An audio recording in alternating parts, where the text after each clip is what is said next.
నిన్న కరదూషణాదులను త్రిశిరుడు అనబడేటటువంటి ఆ కరుణి వద్ద ఉన్న సైన్యాధిపతిని రామచంద్రమూర్తి ఒక్కరే 14,000 సైన్యాన్ని తెగటార్చినటువంటి విధానాన్ని, నిరుపమానమైనటువంటి ఆయన పరాక్రమాన్ని, ఆ రాక్షస వధ జరిగిన తరువాత సీతాదేవి చేత కౌగిలింపబడినటువంటి ఆ రామచంద్రమూర్తి యొక్క స్వరూపం దగ్గర మనం ఆగి ఉన్నాం. శ్రీరామాయణ ప్రవచనాంతర్భాగంగా గొప్ప గొప్ప తిథులు, చాలా చక్కటి నైమిత్తిక తిథులు రావడం ఒక అదృష్ట హేతు. నేను మీతో ఒక విషయం ప్రస్తావన చేయవలసి ఉంటుంది, సందర్భోచితం కనుక. ఈనాడు అక్షయ తృతీయ, అంటే ఇవాళ చేసేటటువంటి ఏ పుణ్యకార్యమైనా అక్షయ ఫలితాన్ని ఇస్తుంది అని శాస్త్రవాక్కు. మనకి శాస్త్రమే ప్రమాణం తప్ప ఇంకొకటి ప్రమాణం కాదు. కాబట్టి ఇవాళ ఏమైపోయిందంటే విచిత్రం, అక్షయ తృతీయ అంటే బంగారం కొనుక్కోవడం ప్రధానం అన్న స్థితి వచ్చేసింది. అది ఎలా వచ్చిందో నాకు తెలియదు, కానీ బంగారం కొనుక్కుంటే పుణ్యం ఎలా అవుతుంది? బంగారం వృద్ధవచ్చేమో, కానీ బంగారంతో పాటు ప్రమాదము హెచ్చవచ్చు, లేదా ఏ ప్రమాదం లేదనుకుంటే ఐశ్వర్యం పెరగచ్చేమో తప్పించి అది పుణ్యానికి కారకం మాత్రమేం కాదుగా. మీరు కొనుక్కుని దాచుకున్నది మీకు పుణ్యహేతువు కాదు. మీరు చేసిన పుణ్యం ఏదైనా ఉంటే అది మిమ్మల్ని రక్షిస్తుంది. ఈశ్వరానుగ్రహం ఏమిటంటే దేశమునందు కాలమునందు నైమిత్తిక తిథిలో మీరు ఒక్కొక్క రోజు చేసినటువంటి పుణ్యం అక్షయమైన ఫలితాన్ని ఇచ్చి మిమ్మల్ని కాపాడుతుంది. వర్షం ఒక్కటే, కానీ ఆ ఒక్క వర్షమే దాహార్తిని తీరుస్తుంది. ఆ ఒక్క వర్షమే ఎండిపోయినటువంటి చెట్టు చిగర్చేటట్టు చేస్తుంది. ఆ ఒక్క వర్షమే విత్తనం మొలకెత్తేటట్టు చేస్తుంది. అలాగే చేసుకున్న పుణ్యం ఏదైతే ఉందో ఆ పుణ్యమే కాలంలో మనని కాపాడుతుంది. కాల రూపంలో ఈశ్వరుడు ఎప్పుడైనా ఏదైనా ఆపద నుంచి గట్టెక్కించాలి అనేటప్పుడు ఆయన చూసేది ఏమిటంటే ఏదైనా పుణ్యం చేసింది ఉందా. కనకధారాస్తవం వెనక ఉన్న రహస్యం కూడా అదేగా. ఈవిడ చేసింది ఏముందని నేను ఇవ్వను అని అడిగింది శంకరాచార్యుల వారిని లక్ష్మీదేవి. కాబట్టి ఇవాళ చేసుకున్నది ఏమిటంటే అనుభవం చేత ఆ పుణ్యం తరిగిపోయేది కాదు, అక్షయం అవుతుంది. అయితే ఏ పుణ్యం చెయ్యాలి అన్న అనుమానం కూడా లేకుండా మనకి ఇవాళ చెయ్యవలసినటువంటి సత్కర్మని కూడా పెద్దలు చెప్తారు. జలపూరితమైనటువంటి కుంభాన్ని ఎవరికైనా ఇస్తే మంచిది అని. అంటే ఇది వైశాఖ మాసం ప్రారంభం కాబట్టి సహజంగా దాహార్తి ఎక్కువగా ఉండేటటువంటి సమయం. కాబట్టి చక్కగా నీళ్లు పోసి ఓ పూజాయో ఓ కుండో ఎవరికైనా బహూకరించామనుకోండి, వాళ్ళు ఆ నీరు త్రాగి జీవమే నిలబడుతుంది, ప్రాణమే నిలబడుతుంది. లింగపురాణంలో ఒక మాట ఉంది, సంజీవనం సమస్తస్య జగత సలిలాత్మిక భవ ఇత్యుచ్యతే మూర్తిర్భవస్య పరమాత్మనః. నీటి రూపంలో ఉండి సమస్త భూతముల యొక్క ప్రాణములను నిలబెడతాడు కాబట్టి పరమశివుడికి భవ అని పేరు. కాబట్టి నీరు ప్రాణములను నిలబెడుతుంది. ప్రాణములను నిలబెట్టేటటువంటి నీరు త్రాగవలసినటువంటి అవసరం ఎక్కువగా ఉండేటటువంటి సమయం వైశాఖ మాసం. కాబట్టి ఇటువంటి వైశాఖ మాసంలో నీరు నిండినటువంటి ఒక జలపాత్రని దానం చేసుకోవడం అనేటటువంటిది మంచిది. అది చెయ్యమని ఇవాళ అక్షయ తృతీయ నాడు. అది నిన్ను కాపాడుతుంది ఉత్తరోత్తర. కాబట్టి సరే, ఇప్పుడు జరుగుతున్నది ఏది పక్కన పెట్టండి. మనం పెద్దలు చెప్పినటువంటి అటువంటి మంచి పనుల్ని అమలు చేయడం ప్రారంభం చేస్తే అది మన అభ్యున్నతికి హేతు అవుతుంది. నిన్న రామచంద్రమూర్తి 14,000 మంది రాక్షసుల్ని సంహారం చేశారు. నిన్న అంటే నా ఉద్దేశం ఏమిటంటే నిన్న చేసిన ప్రసంగంలోనే, రామాయణంలో నిన్నను చేశారు అన్నది నా ఉద్దేశం కాదు, మీరు కూడా దాన్ని గ్రహించగలరు. ఇప్పుడు ఎప్పుడెప్పుడు కరదూషణాదుల వైపు నుంచి సైన్యం వెళ్ళినా వాళ్ళ వెంట వెడుతున్నటువంటి వ్యక్తి ఒకటి ఉంది. యుద్ధంలో ఆవిడ ప్రత్యక్షంగా కనపడదు. ఆవిడేమీ యుద్ధం చేసేటప్పుడు రాముడి మీద బాణాలు వెయ్యదు, కానీ పగ అంతా ఆవిడిదే. ఆవిడే ఈ యుద్ధానికి అంతటికీ కారకురాలు. ఆవిడే శూర్పణఖ. ఆవిడ కోరిక ఏమిటంటే రాముడు మరణించాలి, లక్ష్మణుడు మరణించాలి, సీతమ్మ మరణించాలి. ఎందుకు మరణించాలి? మీరు కొంచెం జాగ్రత్తగా రామాయణాన్ని గమనిస్తే ఇప్పుడు సీతమ్మ తల్లి వైపుకి ఆపద వెడుతుంది. తర్వాత ఎందుకు వెళ్ళాలి అంటే అసలు ఆవిడ వ్యామోహం రాముడి మీద. రాముడి అందం సీతమ్మ తల్లికి మొదటి అనర్థం తీసుకొచ్చింది. రాముడి అందాన్ని చూసి ఆకర్షితురాలైనటువంటి శూర్పణఖ రాముని పక్కన ఉన్నటువంటి భార్యాస్థానం ఖాళీ అయితే ఆ స్థానంలోకి తను వెళ్ళొచ్చు అనుకుంది. అందుకుని కదా చంపబోయింది. అంతక మించి అవగాహన ఆవిడికేం లేదు, అందుకే రాక్షసి. ఇప్పుడు తన కోరిక తీరలేదు కాబట్టి ఆ కోరిక తీరకపోయినటువంటి స్థితి పగగా మారింది.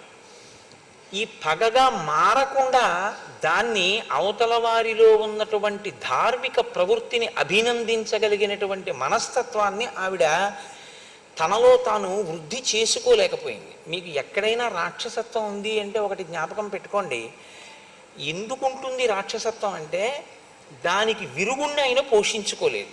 రోగం ఉంది అంటే కారణం ఏమిటి? రోగం పోయేటటువంటి పరిస్థితిని ఆయన ఏర్పాటు చేసుకోలేదు కాబట్టి రోగం పెరుగుతుంటుంది. అలాగే ఆవిడ ఎన్నడూ ప్రయత్నం చేయదు. మీరు ఎప్పుడూ శ్రీరామాయణాన్ని జరిగిపోయిన కథలో శూర్పణఖ అని ఆలోచన చేస్తే శ్రీరామాయణం మీకు ఒక ప్రయోజనం ఇవ్వడం సాధ్యం కాదు. అలా అనుకున్న నాడు రావణవధ ఒక్కటే ప్రధానము రామాయణంలో అనుకుంటే అసలు రాముడు నరుడిగా పుట్టి అరణ్యవాసం అంతా చేసి ఈ వ్యక్తుల అందరితోటి ఆయన సమన్వయం అవ్వవలసినటువంటి అవసరం లేదు. ఇవన్నీ జరగడం వల్ల, ఇవన్నీ చదవడం వల్ల మనమేం చెయ్యాలి అన్నది ఆలోచన చేసి ఎక్కడ దోషం ఉందో ఆ దోషాన్ని తొలగించుకునే ప్రయత్నం మీరు చేస్తేనే మీకు రామాయణం ఉపయోగపడుతుంది. లేకపోతే రామాయణం ఒక జరిగిపోయిన కథ, శూర్పణఖ చెడ్డది అని మనం అన్నాం అనుకోండి, ఇప్పుడు కొత్తగా మనం అనక్కర్లేదు ఆ మాట. చాలామంది అన్నారు ఆ మాట. నిన్న వాల్మీకి మహర్షి చెప్పారు కదా, ఇంకా కొత్తగా మనం అనడం ఎందుకు? కోరిక తీరకపోతే పగగా మారేటటువంటి స్థితి ఎక్కడ ఉంటుందో దాన్ని మీరు సాక్షి మాత్రంగా గమనించవలసి ఉంటుంది. ఈ కోపం తమాషా చూసావా ఎలా వచ్చిందో? ఈ కోపం వచ్చిన కారణం చేత నాలో ఆలోచన సరళి ఎలా మారిపోతుందో చూసావా? నాలో పగ ఎలా పెరుగుతోందో చూసావా? కాబట్టి ఇప్పుడు నేను అవతల వారిని ప్రేమించడానికి ధార్మికమైన గుణం ఏదైనా ఉందా? ఈ యుద్ధంలో ప్రత్యక్షంగా లేకపోయినా రాముని గుణములను శ్లాఘించి రాముని తప్పేమిటయా అని అడిగిన వాడు ఉన్నాడు, రాక్షసుడు మారీచుడు. మరి మారీచుడు కూడా ఒకప్పుడు దోషం చేసిన వాడే. 2 పర్యాయాలు రాముడి మీదకి యుద్ధానికి వెళ్ళాడు. కానీ మారేడు మారీచుడు. ఎన్ని మాటలు రామచంద్రమూర్తి రాక్షస సంహారం చేస్తే అన్ని మాటలు పగ పెరగడమే తప్ప అసలు తన మన ప్రవృత్తిని మార్చుకునేటటువంటి ప్రయత్నం ఎన్నడూ చెయ్యనిది శూర్పణఖ. కాబట్టి ఆ పగ నెయ్యి పోసిన కొద్దీ అగ్నిహోత్రం ఎలా పెరుగుతుందో అలా రామచంద్రమూర్తి ఎంతమందిని తెగటారిస్తే ఆవిడ ఎందు పగ అంత పెరుగుతోంది. కానీ ఇది అవతార ప్రయోజనానికి మాత్రం అవసరమే. ఇప్పుడు ఆవిడ తీసుకొస్తోంది శలభాలన్నింటినీ. ఇప్పుడు రాముడే వెళ్ళి ఎవరినో చంపవలసిన అవసరం లేకుండా అందరినీ ఎక్కడెక్కడ వాళ్ళని తీసుకొచ్చి రాముడి మీదకి ప్రవేశపెడుతోంది. ఇప్పుడు రాముడు వాళ్ళందరినీ చంపడానికి అవకాశం వస్తోంది. అవతార ప్రయోజనం రీత్యా చూసినప్పుడు మాత్రం శూర్పణఖ ఉపకారం చేసిందని చెప్పవలసి ఉంటుంది. కానీ అలా చూసి అభినందించినప్పుడు మనం ఏం మార్పు చేసుకోవాలి అన్నది మాత్రం మనకి ద్యోతకం కాదు. కాబట్టి మొదటి కోణాన్ని స్వీకరించడమే మన అభ్యున్నతికి హేతు అవుతుంది. ఇప్పుడు ఆవిడ 14,000 మంది రాక్షసుల్ని రాముడు సంహరించినటువంటి విధి విధానానికి ఆశ్చర్యపోయింది. ఇంత తక్కువ సమయంలో ఇంతమంది రాక్షసుల్ని పడగొట్టడమా? అక్కడతో ఆవిడ బుద్ధి ఏం మారలేదు. ఆవిడ వెంటనే ఇప్పుడు ఖరదూషణాదులు మరణించారు కాబట్టి తిన్నగా వెళ్ళి లంకలో ఉన్నటువంటి రావణుని యొక్క సభలో రావణాసురుడి ముందు పడింది. అయితే మీతో నిన్నటి రోజున నేను మనవి చేసి ఉన్నాను, వాక్కుకి వైభవం ఉంది, దాన్ని మీరు ఎలా కావాలంటే అలా వాడుకోవచ్చు. ఆ వాక్కుతో అభ్యున్నతిని పొందొచ్చు, ఆ వాక్కుతోటే పతనమైపోవచ్చు కూడా. ఎక్కడ ఎలా మాట్లాడాలో తన ప్రయోజనాన్ని సిద్ధింప చేసుకోవడానికి అలా మాట్లాడుతుంటుంది. ఇప్పుడు రావణుని యొక్క దృష్టి బాగా తన వైపుకి ప్రసరించడం కోసం రావణునికి పెద్ద ప్రమాదం వస్తోంది అని మాట్లాడడం ప్రారంభం చేసింది. అప్పుడు కదా రావణుడు దృష్టి పెడతాడు. నాకు ప్రమాదం వచ్చింది, నేను ఇలా చేశాను, నేను ఏదో వెళ్ళాను, చంపారన్నారు అనుకోండి, ఆయన ఇంకొకళ్ళ గురించి ఆలోచించి అంత గొప్ప స్వభావం ఉన్నవాడేం ఆయన కాడు. కాబట్టి ఊరుకోవచ్చు. ఇప్పుడు తన పగ తీరాలంటే రావణుని యొక్క దృష్టి అటువైపుకి తిప్పాలి. అటు తిప్పడానికి అనుకూలమైనటువంటి మాట ప్రారంభం చేసింది. వెళ్ళి అక్కడ పడ్డప్పుడు ఆ రావణుడు ఎలా ఉన్నాడు అన్నదాన్ని మహర్షి వర్ణన చేస్తారు. సా దదర్శ విమానాగ్రే రావణం దీప్తతేజసం ఉపోపవిష్టం సచివై మరుద్భిరివవాసవం. పుష్పక విమానంలో ఆ దేవతల మధ్యలో కూర్చున్నటువంటి ఇంద్రుడు ఎలా ఉంటాడో అలా ప్రకాశిస్తూ ఆయన కూర్చుని ఉన్నాడు. అది ఆ విమానంలో ఆయన కూర్చున్నటువంటి స్థితి అంటే వాల్మీకి మహర్షి యొక్క గొప్పతనం అంతా ఎక్కడుందంటే రావణాసురుని యందు ఒక దీప్తి ఉంటే, ఒక తేజస్సు ఉంటే ఆయన దాన్ని ఏమీ సమర్థించకుండా దాన్ని పక్కన పెట్టేసి ఆయన ఏం మాట్లాడరు. తపస్సు చేసి సంపాదించినటువంటి తేజస్సు ఏది ఉందో ఆ తేజస్సు గురించి మాట్లాడతారు, అధర్మం ఏదుందో అధర్మం మాట్లాడతారు. మీరు ఇంత గొప్ప తేజస్సు దేనివల్ల హరించుకుపోతుందో మీరు చూసుకోవలసి ఉంటుంది. అది మీరు గమనించినప్పుడు అది మీలో పెరగకుండా మిమ్మల్ని మీరు నియంత్రించుకునేటటువంటి అవకాశం మనకి కలుగుతుంది. కాబట్టి ఉపోపవిష్టం సచివై మరుద్భిర్వివాసవం ఆసీనం సూర్య సంకాశే కాంచనే వరమాసనే రుక్మవేది గతం ప్రాజ్యం జ్వలంతమివ పావకం. ఆయన కూర్చున్నటువంటి బంగారు సింహాసనం సూర్యకాంతి ఎలా ఉంటుందో అలా ఉంది. బంగారు ఇటుకలతో చేయబడినటువంటి హోమవేది యందు ప్రజ్వరిల్లినటువంటి అగ్నిహోత్రము యొక్క దీప్తి ఎలా ఉంటుందో ఆయనలోంచి వస్తున్నటువంటి కాంతి అలా ఉంది. దేవగంధర్వభూతానాం ఋషీణంచ మహాత్మనాం అజేయం సమరే శూరం వ్యాప్తానన వివాంతకం. ఆయన దేవతల యందు, గంధర్వుల యందు, సమస్త భూతముల యందు, ఋషుల యందు, మహాత్ముల యందు వైరము కలిగి ఉండి వారందరినీ కూడా ఓడించి వారి చేత అజేయుడైన వాడు. బ్రహ్మగారి యొక్క వరం ఉంది కాబట్టి వాళ్ళెవ్వరూ ఇన్ని సంహరించలేరు.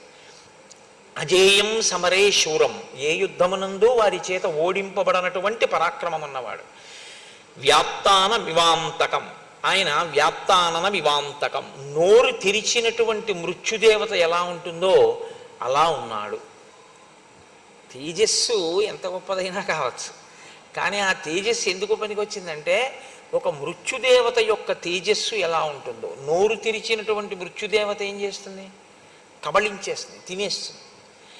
ఈయన పరిస్థితి కూడా ఏమిటంటే ఎవరు కనపడితే వాళ్ళని తినేస్తాడు. అంటే తన తపస్సు దేనికి వినియోగిస్తున్నవాడు అంటే ఇతరులను ఖేద పెట్టడానికి, తను అనుభవించాలనుకున్న దాన్ని అనుభవించడానికి తప్ప అది ఒక ధార్మిక మార్గంలో ఉపయోగపడేటటువంటి తపస్సు కాదు. కాబట్టి ఇప్పుడు ఆయన దృష్టిలో కానీ ఎవరైనా నేను దీన్ని అనుభవించాలి అన్న కోరిక ఆయనకి పుట్టిందనుకోండి, అది ఏ వస్తువు పట్లైనా సరే, అది అన్నగారు అవ్వచ్చు కుబేరుడు, ఆయనేం ఊరుకోడు, ఓడించి తెచ్చుకుంటాడు. అది పరకాంత కావచ్చు, ఆయనేం ఊరుకోడు. కాబట్టి ఆయన తేజస్సు, ఆయన తపస్సు దేనికి పనికొచ్చాయి అన్నది మీరు చూడవలసి ఉంటుంది. మీరు శ్రీరామాయణంలో అనసూయమ్మని చూశారు. అనసూయమ్మ తపస్సు చేసింది. ఆవిడ తపస్సు దేనికి పనికొచ్చింది అంటే క్షామం వచ్చినప్పుడు గంగని ప్రవహింపచేసి చెట్లు చిగర్చేటట్టు చేసి కొన్ని వేల మందికి భోజనం పెట్టి బతికించడానికి ఆవిడ తపస్సు పనికొచ్చింది. ఒక పతివ్రత యొక్క భర్త మరణిస్తే ఆ భర్తని మళ్ళీ ప్రాణం పొయ్యడానికి, ఆయన్ని పునరుజ్జీవితుణ్ణి చేయడానికి ఆవిడ తపస్సు పనికొచ్చింది. రావణుడి తపస్సు దేనికి పనికొస్తుంది? తను కోరుకున్న వస్తువుని తాను అనుభవించడానికి పనికొస్తుంది. ఇదే రాక్షసత్వం అంటే. ఇంతకన్నా వేరే ఏముండదు. మీరు పుణ్యం చేశారా, ధార్మికంగా ఉండడం అంటే మీరు ఏదో ఆ పూజ చేశారా, ఇది పెద్ద లెక్కలోకి వచ్చేటటువంటి విషయం కాదు. మీకు ఈశ్వరుడు ఇచ్చినటువంటి విభూతిని పుణ్య ఫలితంగా మీరు పొందినటువంటి అనుగ్రహం ఏ రూపంలో మీ యందు ప్రసరించిందో దాన్ని మీరు సమాజపరం చేస్తారా? మీరు సమాజ అభ్యున్నతి కొరకు విశ్వమునందు విశ్వనాథుణ్ణి దర్శనం చేసి విశ్వము యొక్క అభ్యున్నతి కొరకు ఈశ్వరుడు మీకు ఇచ్చినటువంటి విభూతిని మీరు ఉపయోగించగలరా? సనాతన ధర్మంలో ఒక్కటే సిద్ధాంతం, మీకు ఏది కలిగినా అది కష్టం కానివ్వండి, సుఖం కానివ్వండి, పుణ్యం కానివ్వండి, పాపం కానివ్వండి, లేకపోతే ఇవాళ కలిగినటువంటి సంతోషం కానివ్వండి, దుఃఖం కానివ్వండి, వీటికి కారణం మీరు చేసుకున్న కర్మయే. ఆ కర్మలో అంతర్భాగమే తపస్సైన, యజ్ఞమైన, యాగమైన. చేసింది యజ్ఞం, చేసింది యాగం, చేసింది తపస్సు, దానివల్ల వచ్చింది కొంత ఫలితం. కానీ ఆ ఫలితాన్ని నువ్వు ఎలా వాడుతున్నావు దాన్ని బట్టి నువ్వు రాక్షసుడివా మనిషివా నిర్ణయించవలసి ఉంటుంది. నువ్వు లోకానికి పనికొచ్చేవాడివా పనికిరాని వాడివా అన్నది ఈశ్వరుడు అక్కడ నిర్ణయం చేస్తాడు. ఇవ్వడం ఇస్తాడు, ఉపయోగించుకోవడం అన్న దాన్ని బట్టి ఈశ్వరుడు మీ అభ్యున్నతిని నిర్ణయం చేస్తాడు. ఇచ్చిన దాన్ని దుర్వినియోగం చేస్తే ఇక ఈ వస్తువు ఉండడం ప్రమాదం అనుకున్నప్పుడు ఈశ్వరుడు దాన్ని తీసేస్తాడు. ఎలా తీసేస్తాడు అంటే దేనిలోంచి ఆ విభూతి ప్రసరిస్తోందో అసలు ఆ మూలమే పడిపోతుంది. చిట్ట చివరి సుందరకాండలో తదేవ ఫలమన్వేతి ధర్మస్య ధర్మనాశన ప్రాప్తం ధర్మఫలం తావద్భవత నాత్ర సంశయ అంటూ ఇది ఉంటే తప్ప అనుభవించడం కుదరదు, దీంతోనే అనుభవించాలి. ఏదైనా చేసినా దీంతోటే, అనుభవించినా దీంతోటే. కాబట్టి దీన్నే తీసేస్తాడు ఈశ్వరుడు. ఆ స్థితి రాకుండా ఉండాలి అంటే జాగ్రత్త ఎక్కడ వహించవలసి ఉంటుంది అంటే నేను పుణ్యకార్యాచరణం చేస్తున్నాను, నేను సంపాదించాను కాబట్టి నేను ఎలాగైనా అనుభవిస్తానో, నన్ను కాదనేవాడెవడన్నది కాదు. దీన్ని చూసేవాడు వాడొకడు ఉన్నాడు అన్న నిశ్చయాత్మకమైన బుద్ధి మీ యందు ఉండాలి. రాముడైతే దీనికి భిన్నంగా ఉంటాడు. ఎవరు చూసొచ్చారు? తెల్లవారుజామున లేచి స్నానం చేయకపోతే హేమంత ఋతువులో. కానీ ఎవరు చూసొచ్చారని రాముడు చూడడు. ఈశ్వరుడు ఎప్పుడూ చూస్తున్నాడని ఆయన నమ్ముతాడు. ఆయన నమ్మాడు కాబట్టి ఆయన నడవడి అలా ఉంటుంది. అందుకని ఆయన ధర్మాత్ముడు కాగలిగాడు. ఆ ధర్మం ఆయన్ని రక్షించింది. అది విడిచిపెడతాడు. తను తెలుసుకున్న శాస్త్రాన్ని, తనకి ప్రకాశించిన విభూతిని తాను ఎలా ఉందామనుకుంటున్నాడో దానికి అనుగుణంగా సమర్థించుకునే రీతిలోకి మారుస్తాడు. ఇది చాలా ప్రమాదకరమైన ప్రజ్ఞ. మీరు బాగా గుర్తుపెట్టుకోండి. పోతన గారి మాటల్లో చెప్పాలంటే జ్ఞాన కలునిలోని శారదయువోలే. అంటే ఋషి హృదయము అని ఒకటి ఉంటుంది. ఋషి ఒక విషయాన్ని ఈ ప్రయోజనం కోసం చెప్తున్నాను అనుకునే చెప్తారు ఆయన. కానీ తనకి ప్రజ్ఞ ఉంది కదా అని ఒక శ్లోకాన్ని ఎలాగైనా అన్వయం చేయగలిగిన శక్తి తనకు ఉంది కదా అని మీరు అన్వయం చేయడం కానీ, లేదా మీరు ఒక తప్పు చేసి ఆ తప్పుని సమర్థించుకోవడానికి శాస్త్రవాక్కుని మీకున్నటువంటి పాండిత్యాన్ని సాధనంగా తీసుకుని మీరు సమర్థించుకునే ప్రయత్నం చెయ్యడం కానీ ప్రమాదహేతువే.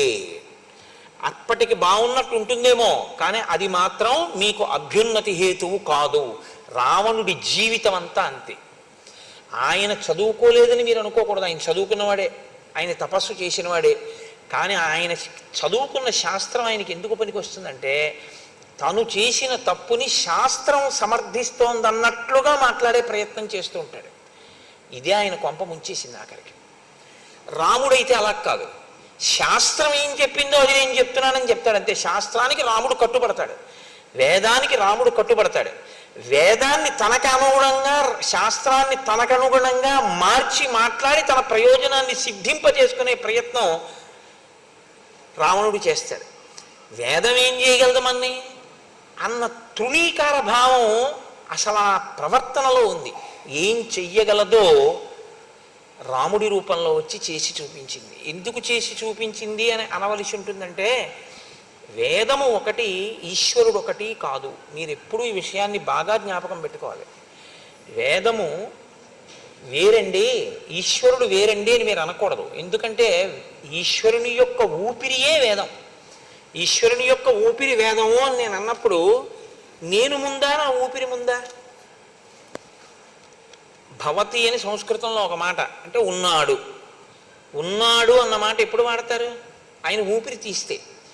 నేను మొట్టమొదట ఊపిరి ఎప్పుడు తీశానో అప్పుడు నేను ఉన్నాను, నా యొక్క అస్తిత్వము ప్రకటింపబడింది. నా ఊపిరి ఎప్పుడు ఆగిపోతే అప్పుడు ఇక లేరు కోటేశ్వరారు, ఆయన శరీరం పోయిందని గుర్తు. ఊపిరిని బట్టి ఉన్నాడు.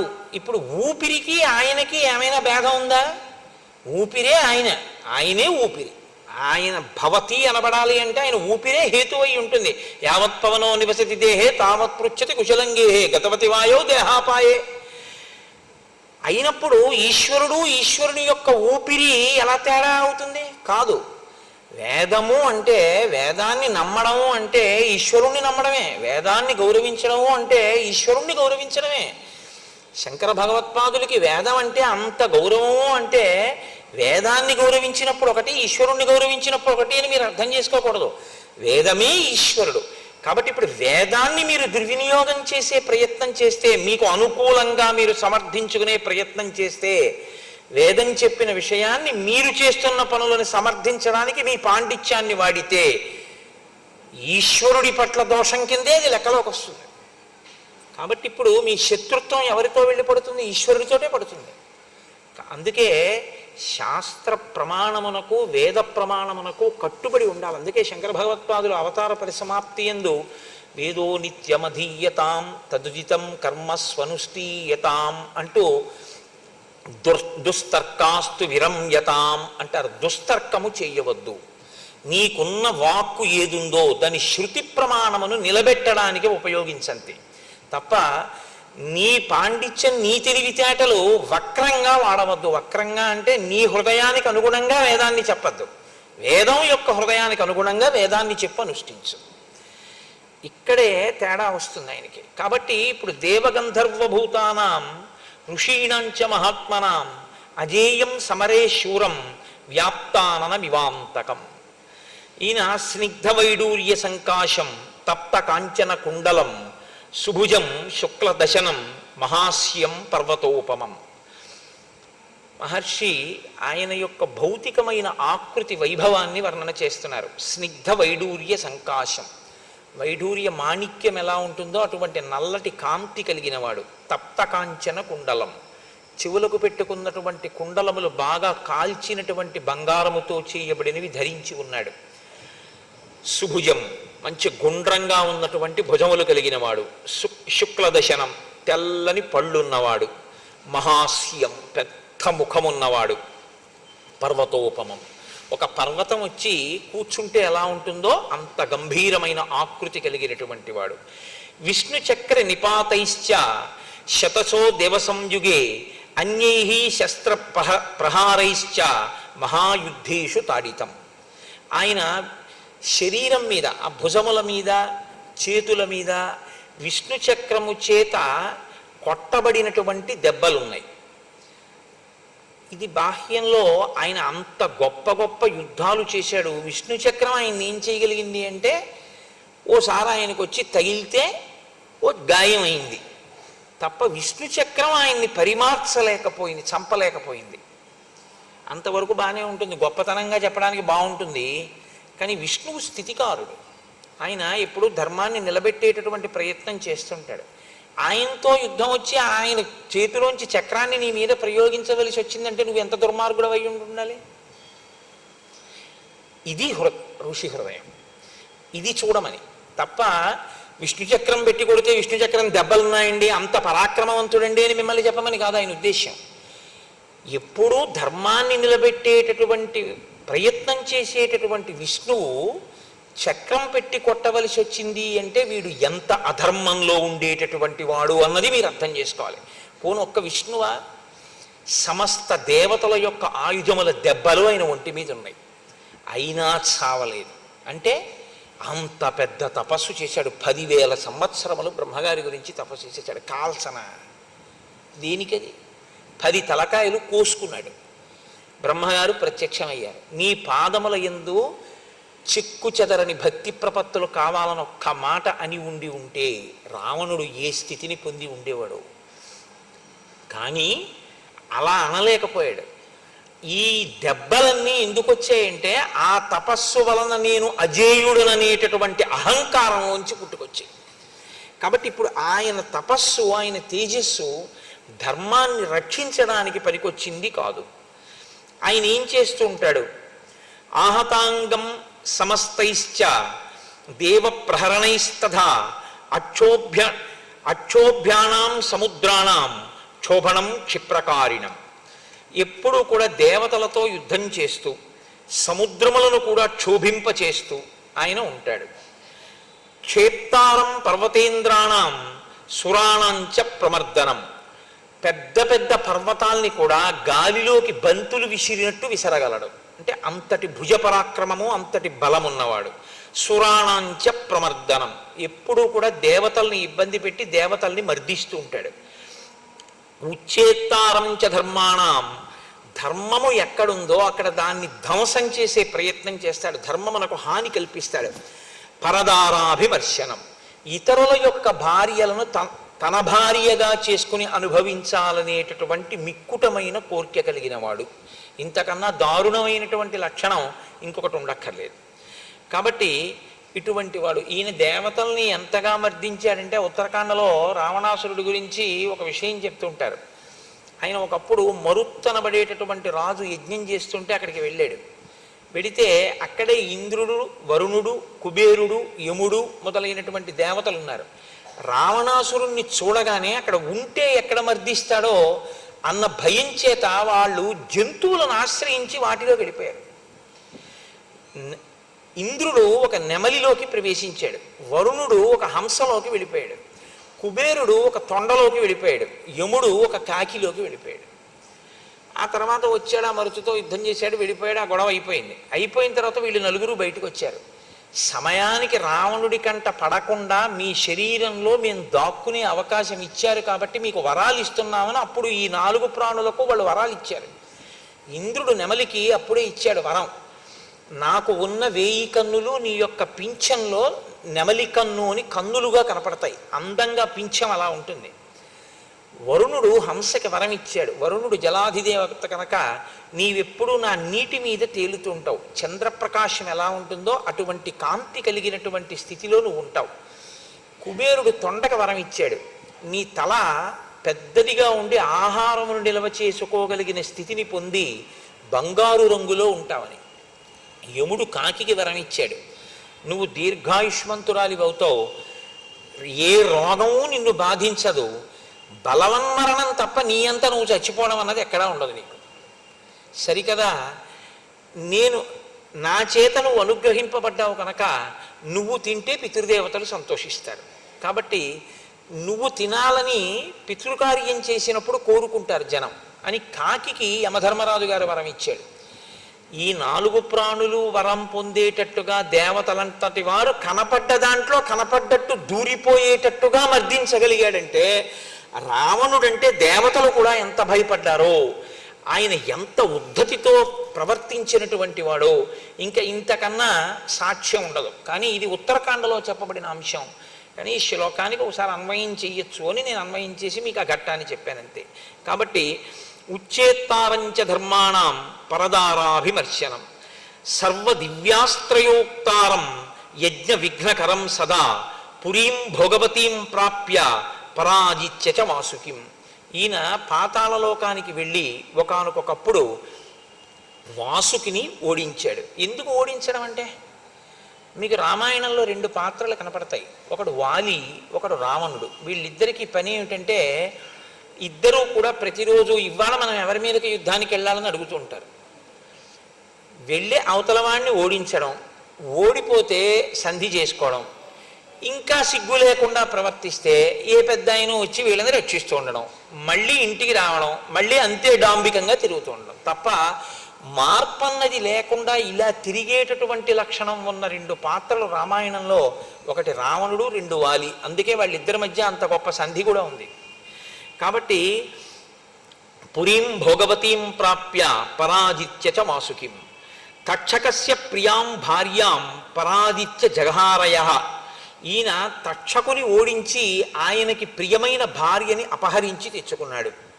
కైలాస పర్వతం గత్వా విజిత్య నరవాహనం, కైలాస పర్వతానికి వెళ్ళి ఉత్తర దిక్కున ఉన్నటువంటి కుబేరుణ్ణి ఓడించాడు. కుబేరుడు అన్నగారు. అసలు ఉత్తరాఖండలో ఆ అన్నగారు పరిపాలించినటువంటి సామ్రాజ్యాన్ని ఆక్రమించాడు. రావణుడు వెడితే కుబేరుడు అడిగాడు, తమ్ముడా రా ఇద్దరం కలిసి పరిపాలిద్దాం అన్నాడు. నాకు అలా వీల్లేదు, నువ్వు వెళ్ళిపోతావా, నేను ఉండనా అంటే విశ్రవసో బ్రహ్మని అడిగాడు. వాడికి అహంకారంతో పోయే కాలం దాపురించింది, నువ్వు ఉత్తర దిక్కుకు వెళ్ళిపో అంటే అప్పుడు అలకాపురిని నిర్మించుకుని ఆయన కైలాస పర్వతం పక్కకి వెళ్ళిపోయాడు. రావణుడు లంకారాజ్యాన్ని హస్తగతం చేసుకున్నాడు. మొట్టమొదట కుబేరుడు పరిపాలించిన దాన్ని తనుగుచ్చుకున్నాడు. అన్నగారైనటువంటి కుబేరుడి దగ్గర ఉన్న పుష్పక చూడండి, రామాయణంలో రాముడు అంటాడు, ధర్మం అర్థంచ కామంచ పృథివీంచాపి లక్ష్మణ ఇచ్చాపి భవతామర్థే ఏతత్ ప్రతిశృణోమితే అంటాడు. నేను ధర్మం కాని అర్థం కాని కామం కాని ఏదైనా అనుభవిస్తే లక్ష్మణ నేను నా సోదరులతో కలిసి అనుభవిస్తాను తప్ప నా సోదరులు అనుభవించనిది నాకు అక్కర్లేదంటాడు. త్యాగేనైకే అమృతత్వమానసు అని రాముడు తనదైన రాజ్యాన్ని భరతుడికి ఇచ్చేయడానికి సిద్ధపడతాడు. కానీ రావణుడు ఇతరులవి ఏమున్నాయో అవి తనవిగా చేసుకుంటూ ఉంటాడు. వ్యతిరేక పదాలని చెప్పుంటాయి చూసారా, ఎత్తు పల్లం, పొడుగు పొట్టి, చీకటి వెలుగు, ఈ రెండు వ్యతిరేక పదాలు ఎలా ఉంటాయో రామాయణంలో రాముడు రావణుడు అలా ఉంటాడు. నీకు రాముడు నచ్చితే ధర్మపథంలో వెళ్ళచ్చు, నీకు రావణుడు నచ్చితే 10 తలకాయలున్నా వాడికి పడిపోయాయి. కాబట్టి అదే జరుగుతుంది అని కూడా గుర్తు పెట్టుకుని రావణుడిని అనుకరించవలసి ఉంటుంది. కాబట్టి ఆయన కుబేరుణ్ణి ఓడించి ఇవన్నీ తెచ్చుకున్నటువంటి వాడు. ఇంత బలపరాక్రమములున్నటువంటి ఆ రావణాసురుడు పుష్పక విమానంలో కూర్చుని ఉండగా శూర్పణఖ మాట్లాడుతోంది. ఇక్కడ శూర్పణఖ మాట్లాడడం అనేటటువంటి తీరు చాలా గొప్పగా ఉంటుంది ఒక రకంగా. ఎందుకంటే తన కోరిక నెరవేరడానికి అనువుగా రావణాసురుని యొక్క దృష్టిని తన వైపుకి బాగా తిప్పుకోవడానికి వీలుగా మాట్లాడుతుంది. ఆ మాట్లాడడం ఎలా ఉంటుందంటే హఠాత్తుగా నీకు ఉపద్రవం వచ్చింది అని మొదలు పెడుతుంది. నీకు ఉపద్రవం వచ్చింది అంటే ఎవడైనా ముందటి వైపుకి దృష్టి తిప్పుతాడు. కాబట్టి తతశూర్పణఖాదీన రావణం లోకరావణం అమాత్య మధ్యే సంకృత్త పరుషం వాక్యమబ్రవీత్. అమాత్య మధ్య మంత్రుల మధ్యలో కూర్చున్నటువంటి రావణుడి దగ్గరికి వచ్చి ఆమె పరుషమైనటువంటి మాటతో ప్రారంభం చేసింది. ప్రమత్త కామభోగేషు స్వైరవృత్తో నిరంకుశ సముత్పన్నం భయం ఘోరం బోద్ధవ్యం నావబుధ్యసే. నీవు నిరంతరము కామభోగాల్ని అనుభవిస్తూ నిరంకుశుడవై మత్తెక్కి ఉన్నావు. నీకు ఎంత ఘోరమైనటువంటి ఆపద నీ మీద వచ్చి పడిపోతుందో నువ్వు తెలుసుకోవట్లేదు. దీంతో మొదలుపెట్టింది. అంటే ఈ మాట అనేటప్పటికీ ఎవరి దృష్టి అయినా అటువైపుకు వెళ్ళిపోతుందా, వెళ్ళిపోదా? ఏదో కూర్చుని మాట్లాడుకుంటున్నారు అనుకోండి, ఏమిటో మీరు ఇలా సంతోషంగా హాయిగా గడిపేస్తున్నారు, మీకు తెలియట్లేదు ఎంత ఘోరమైన ఆపద మీకు వచ్చేస్తుందో మీకు తెలియట్లేదు అన్నారు అనుకోండి. తర్వాత మాట్లాడదాం ఏంటంటారా, ముందు అది ఆపేసి ఏమిటండి బాబా ఆ ప్రమాదం ఏంటండి అంటారా? ఏదో చూసారా, యువర్ కైండ్ అటెన్షన్ ప్లీజ్ అంటారు. అంటే మీ దృష్టిని దయచేసి మా యందు పెట్టండి అని అడుగుతుంటారు. మీ దృష్టిని మా నుండి మరల్చకండి అని కూడా అడుగుతుంటారు. Do not allow your attention to be diverted by something else while you are transacting with the banker అని కూడా ఓ బోర్డు ఉంటుంటుంది. దృష్టిని ఆకర్షించి మాట్లాడుతుంటారు, ఎందుకంటే అక్కడ బుద్ధి పెట్టాలి అని కోరినప్పుడు. రావణుని యొక్క మనస్సుని ఎలా లాగిందో చూడండి శూర్పణఖ. అంటే తన ప్రయోజనం కొరకు తన పగని సిద్ధింప చేసుకోవడానికి ఆవిడ మనసులో ఎంతగా సిద్ధపడి వచ్చి మాట్లాడుతోందో చూడండి. అంటోంది, సక్తం గ్రామ్యేషు భోగేషు కామవృత్తం మహీపతిం లుబ్ధం బహుమన్యంతే శ్మశానాగ్నిమివ ప్రజాః. ఎప్పుడు క్షణికములైనటువంటి భోగములను అనుభవిస్తూ ఇంద్రియములకు వశపడిపోయినటువంటి రాజు ప్రజల గురించి పట్టించుకోకుండా కేవలం భోగలాలసుడై ఉండిపోతే అటువంటి రాజుని ఎవ్వరూ గౌరవంగా చూడరు. శ్మశానములో ఉన్నటువంటి శవాన్ని కాల్చేటటువంటి అగ్నిహోత్రము కూడా అగ్నిహోత్రమే. అదేం అగ్నిహోత్రం కాకపోలేదు, శవాన్ని కాల్చింది కదా అని.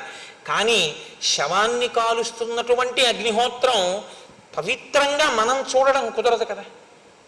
ఎందుకని అంటే అగ్నిహోత్రం పవిత్రం కాదు అని అనడం మాత్రం కుదరదు. కానీ శవాన్ని కాలుస్తున్నటువంటి అగ్ని ఎలా మంగళకరంగా చూడబడదో అలా కేవలము గ్రామ్యమైనటువంటి భోగముల యందు లాలస కలిగి వానియందే నిరంతరం తిరిగేటటువంటి రాజుని ప్రజలు ఆదరించరు, ఇష్టపడరు.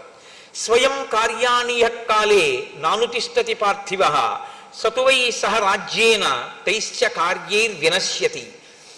ఏ రాజు తను స్వయంగా కొన్ని పనులను చూసుకోవలసి ఉంటుందో, ఏ రాజు తప్పకుండా తాను ఆ కార్యముల మీద వ్యక్తిగతంగా తన దృష్టి పెట్టవలసి ఉంటుందో అలా పెట్టకుండా పరిపాలన జరిగిపోతోంది లేని విడిచిపెట్టేస్తాడో అటువంటి రాజు యొక్క కార్యములు నశించిపోతాయి. అంటే ఇవన్నీ ఎవరు చేస్తున్నారు నా ఉద్దేశ్యం? రావణుడు చేస్తున్నాడని. ఏం జరిగింది, ఏ ఆపద వచ్చింది, ఇలాని అలా నువ్వు ఉన్నావని నిరూపించి మాట్లాడుతుంది ఆవిడ. చిట్ట చివరికి రావణుడిదే దోషం, ఇది ఎంత దూరం వెడుతోంది అన్నది చూపిస్తుంది రావణుడి దృష్టిని ఆకర్షించడానికి. త్వంతు బాలస్వభావశ్చ బుద్ధిహీనశ్చ రాక్షస జ్ఞాతవ్యంతు నజానీషే కథం రాజా భవిష్యసి. నువ్వు బాలుడిలా వివేక శూన్యుడివి, నీకు యుక్తాయుక్త విచక్షణ లేదు, బుద్ధిహీనుడవు. ఇలాంటి నీవు ఎలా రాజుగా ఉండగలదని అనుకుంటున్నావు? అయుక్తచారం మన్యే త్వాం ప్రాకృతై శుచివైర్వృత్తం స్వజనం తు జనస్థానం హతం యోనావ బుద్ధ్యసే. 14,000 మంది నీ స్వజనులు జనస్థానంలో మరణించారు. నీకు తెలుసా ఆ విషయం? నీకు తెలియదు. నీ గూఢచారులు అంత గొప్పవాళ్ళు, నీ మంత్రులు అంత గొప్పవాళ్ళు. నీకు కనీసం నీ స్వజనం ఇంతమంది చచ్చిపోయారన్న విషయం కూడా నీకు తెలుసుకునేటటువంటి ఆలోచన లేదు. నువ్వు దాని గురించి పట్టించుకోవట్లేదు. ఇంకింతకన్నా దారుణం ఏముంటుంది? 14 సహస్రాణి రక్షసాం క్రూరకర్మణాం హతానైకేన రామేణ ఖరశ్చ సహదూషణ. 14,000 మంది రాక్షసులు ఖరదూషణలతో సహా ఒక్క రాముడి చేతిలో తెగటారిపోయారు. ఇప్పుడు ఆయన దృష్టి బాగా అటువైపుకి వెళ్ళేటట్టు మాట్లాడుతోంది. ఋషీణాం అభయం దత్తం కృతక్షేమాశ్చ దండకా దర్శితంచ జనస్థానం రామేణ క్లిష్టకర్మణా. అక్కడతో అయిపోయింది అనుకుంటున్నావేమో. రాముడు ప్రతిజ్ఞ చేశాడు, ఋషుల దగ్గర ప్రతిజ్ఞ చేశాడు, దండకారణ్యంలో ఉన్నటువంటి రాక్షసులందరినీ సంహరిస్తానని ప్రతిజ్ఞ చేశాడు. కాబట్టి ఇప్పుడు మాట నిలబెట్టుకోవడానికి ఋషులు హాయిగా తపస్సు చేసుకునేటట్టుగా పరిస్థితిని ఏర్పాటు చేయడానికి రాముడు రాక్షసుల్ని విడిచిపెట్టాడు. ఋషులు అంటే రావణాసురుడికి పడదు. ఆ ఋషుల్ని ఎవడు రక్షిస్తానన్నాడో ఆయన రావణుడికి శత్రువే. కాబట్టి ఇప్పుడు ఆవిడ రామరావణుల మధ్య శత్రుత్వాన్ని ఏ కారణం పెట్టి కల్పించవచ్చో ఆ కారణాన్ని తీసుకొచ్చి అక్కడ పెట్టింది. పెట్టి నాను తిష్టతి కార్యాణి భయేషు నా బిభేతి చ క్షిప్రం రాజ్యచ్యుతో దీన తృణైస్తుల్యో భవిష్యతి. ఏ రాజు కార్యములను బాగా పట్టించుకోకుండా తిరుగుతుంటాడో, ఏ రాజు వస్తున్నటువంటి భయానకమైన పరిస్థితులను దృష్టిలో పెట్టుకోకుండా నాకేమి లేని ప్రవర్తిస్తూ ఉంటాడో అటువంటి వాడు చాలా త్వరగా రాజ్య పదవి నుంచి తొలగింపబడి భయమును పొందుతాడు, అందరికీ చులకనైపోతాడు. రావణ, నీకొక మాట చెప్తాను, ఇవాళ నిన్నింత గౌరవిస్తున్నారు, కానీ రాముడు నిన్ను రాచరికం నుంచి తొలగిస్తే, నిన్ను పడగొట్టేస్తే, నీ సింహాసనం పోతే శుష్కై కాష్టైర్భవేత్ కార్యం లోష్టైరపి చపాంశుభి నతు స్థానాత్ పరిభ్రష్టై కార్యం స్వాత్తు వసుధాధిపై. ఎక్కడైనా లోకంలో ఎండిపోయినటువంటి పుల్లలు, మట్టి గడ్డలు, ధూళి, వీటికి కూడా విలువ ఉండొచ్చేమి ఉంటుంది కూడా. కానీ ఒక్కసారి పదవిని కోల్పోయినటువంటి రాజుకి మాత్రం ఇక గౌరవం ఉండదు. వాడు అన్నిటినీ కోల్పోతాడు, అంత చులకనైపోతాడు అందరి దృష్టిలో. నువ్వు దీన్ని తెలుసుకోలేకపోతున్నావు, నీకు వస్తున్నటువంటి ప్రమాదాన్ని పసిగట్టలేకపోతున్నావు. వచ్చేస్తున్నాడు రాముడు, కాబట్టి త్వరలోనే నిన్ను పదవి నుంచి తీసేస్తాడు. ఎందుకు తీసేస్తాడని అడుగుతావేమో. ఒక్కటే కారణం, నీకు రాముడికి ప్రత్యక్ష వైరం అక్కర్లేదు. ఋషుల్ని రక్షిస్తానని రాముడు అన్నాడు, ఋషుల్ని పాడు చేసి నువ్వు ఉంటావు. కాబట్టి ధర్మాన్ని నువ్వు పాడు చేస్తావు, ధర్మాన్ని ఆయన రక్షిస్తాడు. కాబట్టి మీ ఇద్దరి శత్రుత్వానికి కారణం ఇది చాలు. నువ్వు ఉంటే ధర్మం ఉండదు, కాబట్టి నువ్వు ఉంటే ఋషులు తపస్సు చేయలేరు, కాబట్టి నువ్వు ఉండడాన్ని రాముడు ఇష్టపడడం. అసలు రాముడు అలా ఆలోచించాడా అన్నది మనం చెప్పడం కష్టం. రాముడు అసలు రావణుడి విషయంలో ఇప్పటి వరకు అలా ఆలోచించినట్టు, రావణుణ్ణి చంపేద్దామని రాముడు ఆలోచన చేసినట్టు మనకెక్కడా లేదు. ఋషులు అడిగారు, ఆయన ప్రతిజ్ఞ చేశారు, అంతే. కానీ ఆవిడ దీన్ని ఎక్కడికి తీసుకొచ్చిందంటే, దీర్ఘకాలంలో జరగవలసిన మాట మాత్రం అదే, కానీ ఇప్పుడే రావణుడికి ప్రమాదం వచ్చేసింది అన్నట్టుగా రాముడి వైపుకి వైరాన్ని ప్రచోదనం చేసింది. అంటే రావణుడు అన్నాడు, వెంటనే ఏ ప్రశ్న రావణుడి నుంచి కోరుకుందో ఆ ప్రశ్నే రావణుడు వేశాడు. లోకంలో ప్రజ్ఞ ఒకటి ఉంటుంది, ఆయన ఇలా అడగాలి అనుకుని వెళ్ళి ఆయన అలా అడిగేటట్టుగా మాట్లాడతారు కొంతమంది. ఆ ప్రశ్న వేసేటట్టుగా మాట్లాడతారు. అప్పుడు తను అడగడం కాదు, ఆయన తనని అడిగి తాను ఆయనకి చేస్తానని చెప్పినట్టుగా స్థితిని కల్పిస్తారు. ఇది చాలా చమత్కారంగా ఉంటుంది, అదొక ప్రజ్ఞ, అది గొప్ప స్వార్థం. శూర్పణఖ దాన్ని సాధించుకోగలిగింది. కాబట్టి ఇప్పుడు రావణుడు అన్నాడు, కస్య రామ కథం వీర్య కిం రూప కిం పరాక్రమ కిమర్థం దండకారణ్యం ప్రవిష్ట సుదురాసదం. అసలు ఎవరా రాముడు? ఆయన పరాక్రమం ఏమిటి? ఆయన వీర్యం ఏమిటి? ఆయన దండకారణ్యంలోకి ఎందుకు వచ్చాడు? ఎప్పుడు వచ్చాడు? దేని కొరకు దండకారణ్యంలో ప్రవేశించాడు? ఆయుధం కించ రామస్య నిహితాయేన రాక్షసాః కరశ్చ నిహిత సంఖ్యే దూషణస్త్రిశిరాస్తథా తత్వం బ్రూహి మనోజ్ఞాంగి కేనత్వం చ విరూపిత. అసలు ఆ రాముడు ఏ ఆయుధాలు చేత్తో పట్టుకుంటాడు? రాముడి వెనకాతల ఎవరుంటారు? ఆ రాముడు ఏ పని మీద, ఏ వైరము వలన కరదూషణాదులను త్రిశిరుణ్ణి వాళ్ళని సంహరించాడు? నీ ముక్కు చెవులు ఎందుకు కోశాడు అని అడిగాడు. ఇప్పటి వరకు ఆవిడ కరదూషణాదుల గురించి మాట్లాడుతోంది తప్ప తన ముక్కు చెవులు ఎందుకు కోశాడో చెప్పలేదు. కానీ దాద్దామంటే దాచేదా? దాద్దామంటే దాగేది కాదు, ముక్కు చెవులు కోసేస్తే. కాబట్టి ఆయన ఈ ప్రశ్న అడిగేదాకా మాత్రం తన ముక్కు చెవులు ఎందుకు తెగిపోయాయో మాత్రం శూర్పణఖ చెప్పలేదు. ఇప్పుడు ఎంత అందంగా చెప్తుందో, ఆ ప్రశ్న వేస్తే ముక్కు చెవుల ఘట్టాన్ని ఇంకొక రకంగా తిప్పుకుంటుంది. ఈ ప్రజ్ఞ ఈవిడిదే కాదు, ఈవిడికి ముందు పుట్టినవాడు ఆయన. ఆయనకి ఇంతకన్నా గొప్ప ప్రజ్ఞ. సత్యాన్ని మసిపూసి అసత్యాన్ని తీసుకొచ్చి ప్రవేశపెట్టడంలో శూర్పణఖ రావణుడు ఖచ్చితంగా అన్నా చెల్లెళ్ళి అలాగే ఉంటారు వాళ్ళిద్దరు. కాబట్టి ఇప్పుడు ఆవిడంది దీర్ఘబాహుర్విశాలాక్ష. మనసులో కామం ఎక్కడికి పోతుందండి? కాబట్టి రాముడి గురించి ఎప్పుడు చెప్పినా అలాగే వర్ణిస్తుంది. దీర్ఘబాహుర్విశాలాక్ష చీరకృష్ణాజినాంబర కందర్పసమ రూపశ్చ రామో దశరథాత్మజ. రాముడు దీర్ఘమైనటువంటి బాహువులున్నవాడు. ఆజానుబాహుం అరవిందదలాయతాక్షం అని కదా. ఆయన చీరకృష్ణాజినంబర, నారచీర కట్టుకుని కృష్ణాజినం కట్టుకుని ఉన్నాడు. కందర్పసమరూపశ్చ, మన్మధునితో సమానమైనటువంటి అందము కలిగినటువంటి వాడు. రామో దశరథాత్మజ, దశరథుని యొక్క కుమారుడు రాముడు.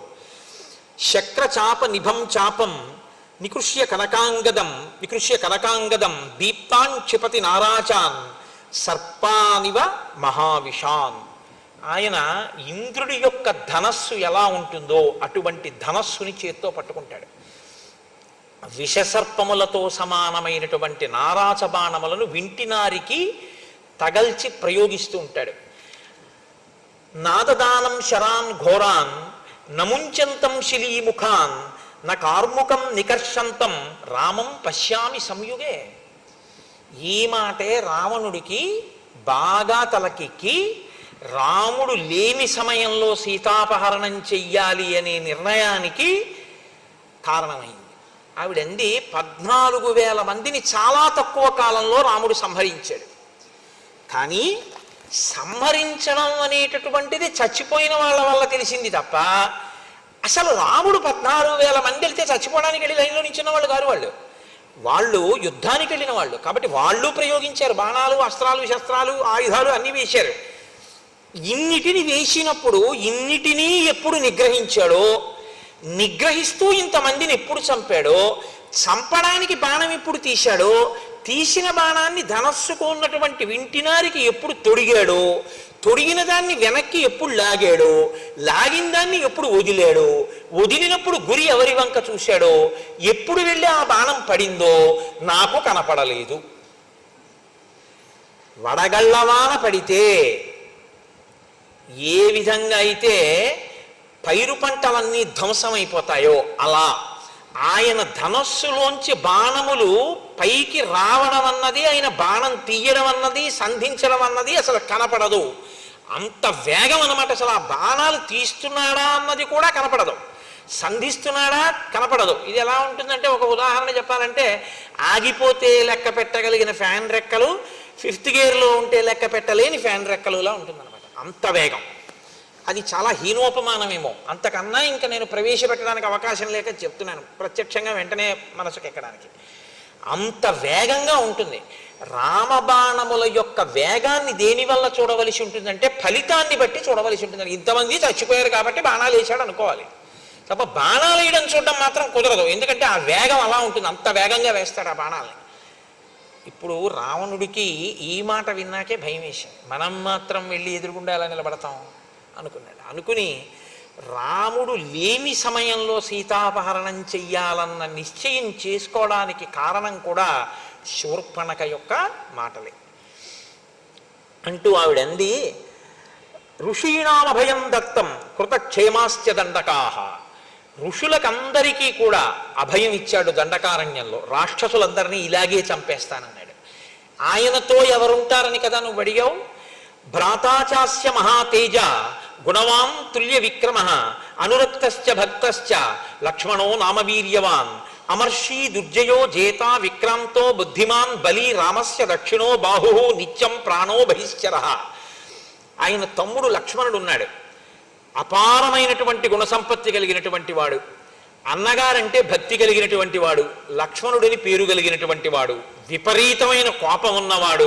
ముక్కు చెవులు కోసేశాడు కదండి.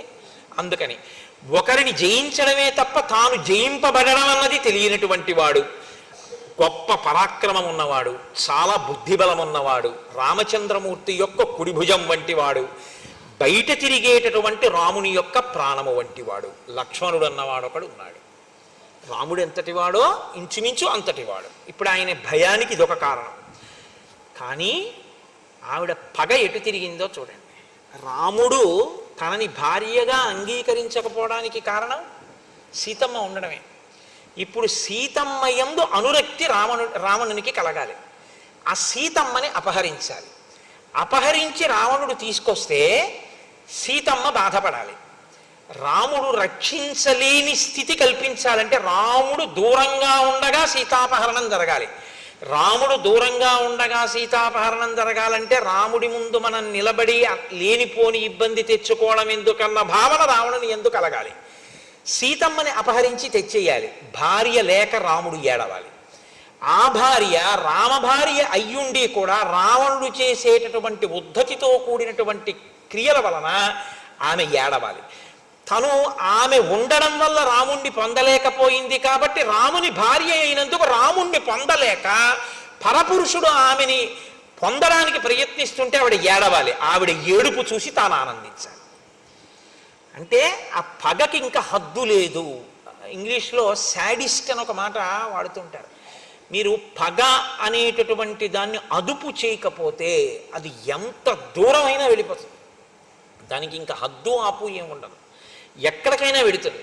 శూర్పణఖ ఈ ప్రణాళికని అమలు చేయడానికి నిశ్చయించుకుంది. కాబట్టి ఇప్పటి వరకు సీతమ్మ గురించి ఒకలా మాట్లాడుతుంది, ఇప్పుడు సీతమ్మ గురించి ఒకలా మాట్లాడుతుంది. రావణుని యొక్క మనసు సీతమ్మ యందు లగ్నం కావాలి. అందుకనంది, రామస్యతు విశాలాక్షి పూర్ణేందు సదృశానన ధర్మపత్ని ప్రియాభర్తు నిత్యం ప్రియహితేరత. రామచంద్రమూర్తి యొక్క భార్య విశాలాక్షి, పెద్ద కన్నులు కలిగినది. పూర్ణేందు సదృశానన, పౌర్ణమి నాటి చంద్రబింబం ఎలా ఉంటుందో అటువంటి ముఖము కలిగినది.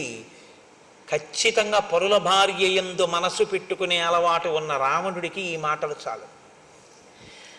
ఇప్పుడు సీతని అపహరించాలి అన్న కోరిక బలపడడానికి ఇప్పుడు రెండో పాదం వేసింది. ధర్మపత్ని ప్రియాభర్తు, ఆమె ధర్మపత్ని రాముడికి.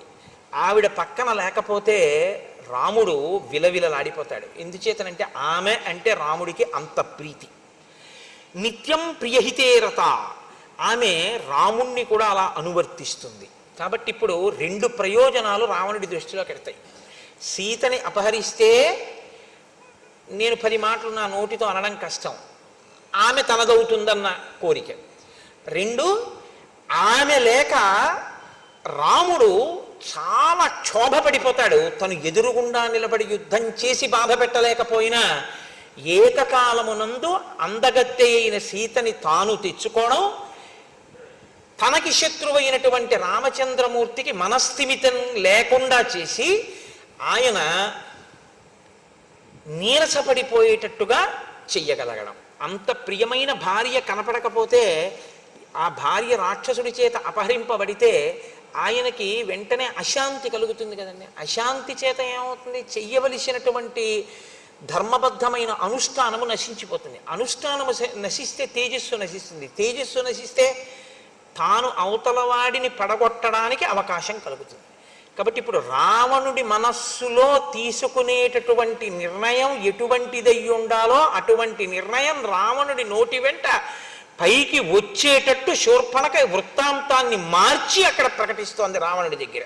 అంటే తన పగకి అనుగుణంగా అవతలవాణ్ణి పనిముట్టుగా వాడుకోవడానికి ఎంత బాగా మాట్లాడగలదో శూర్పణఖ మీరు గమనించవలసి ఉంటుంది. ఇది బాగా అన్న మాట పనికొచ్చే బాగా, పనికిరాని బాగా అన్నది కూడా చూసుకోవలసి ఉంటుంది మాట విషయంలో. కాబట్టి సా సుకేశీ సునాసోరు సురూపాచ యశస్విని దేవతేవ వనస్యాస్య రాజతే శ్రీరివాపరా.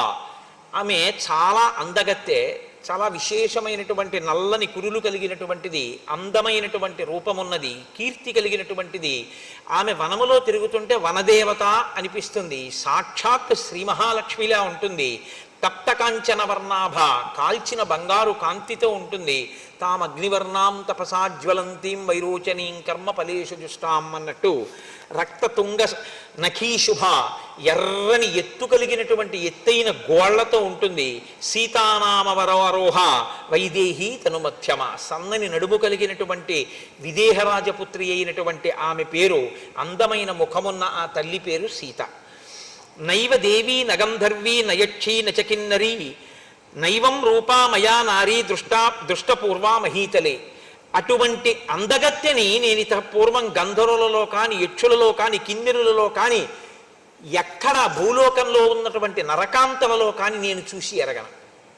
ఈ మాట అన్న తర్వాత రావణ బుద్ధి ఇంకోలా ఉండే అవకాశం ఉంటుందా అంటే, ఇంత స్తోత్రం దేనికంటే సీతమ్మ తల్లి ఎందున్న ప్రీతి చేత కాదు, సీతమ్మ తల్లిని ఖేద పెట్టడానికి ఇప్పుడు ఆవిడ అందాన్ని పొగుడుతోంది. ఇప్పటి వరకు ఏమంది? కరాళ అసతి అంది. ఇప్పుడు ఆవిడ అందాన్ని పొగుడుతోంది. అంటే తనకి ఎప్పుడు అనుకూలమో అప్పుడు అలా మాట్లాడుతుంది.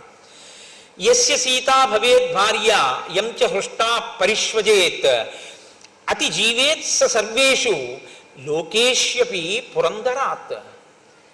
సీతమ్మ ప్రియమార ఎవరిని కౌగిలించుకుంటుందో వాడు ఇంద్రుడి కన్నా గొప్పవాడు. అటువంటి పురుషుడు ఎంత అదృష్టవంతుడో ఊహించడానికి శక్యం కాదు.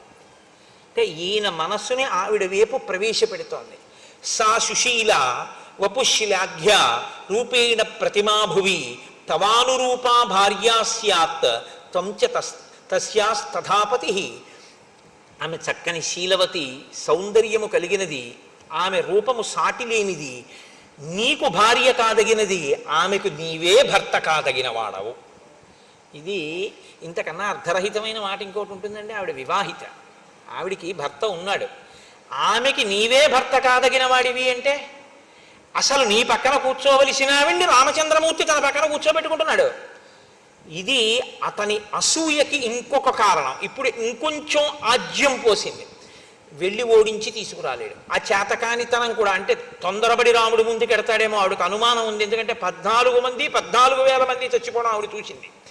గబుక్కుని రావణుడికి ఏమైపోతే ఆవిడ పగ తీరేది ఎలాగ? ఇంకా పగ తీరాలంటే ఇప్పుడు ఆవిడ ప్రణాళిక మార్చింది. రాముడి మీదకి యుద్ధానికి పంపితే ఇక నా పగ తీరదు. ఆవిడకి అనుమానం వచ్చింది రాముడి చేతిలో నిలబడడం కష్టమని. కాబట్టి సీతమ్మను అపహరిస్తే పోతుంది. కాబట్టి ఇప్పుడు దానికి అనుగుణంగా అలా జరిగేటట్టుగా మాట్లాడుతోంది. కురుప్రియం తథా తేషాం రక్షసాం రాక్షసేశ్వర వధాత్ తస్య నృశంసస్య రామస్యాశ్రమవాసినః. నీవు సీతాపహరణం చేసి రాక్షసులకందరికీ కూడా ఉపకారం చెయ్యాలి. ఎందుచేతనంటే చనిపోయినటువంటి రాక్షసులందరూ కూడా శాంతి పొందాలి అంటే రాముడు అశాంతి పొందేటట్టు చేయాలి.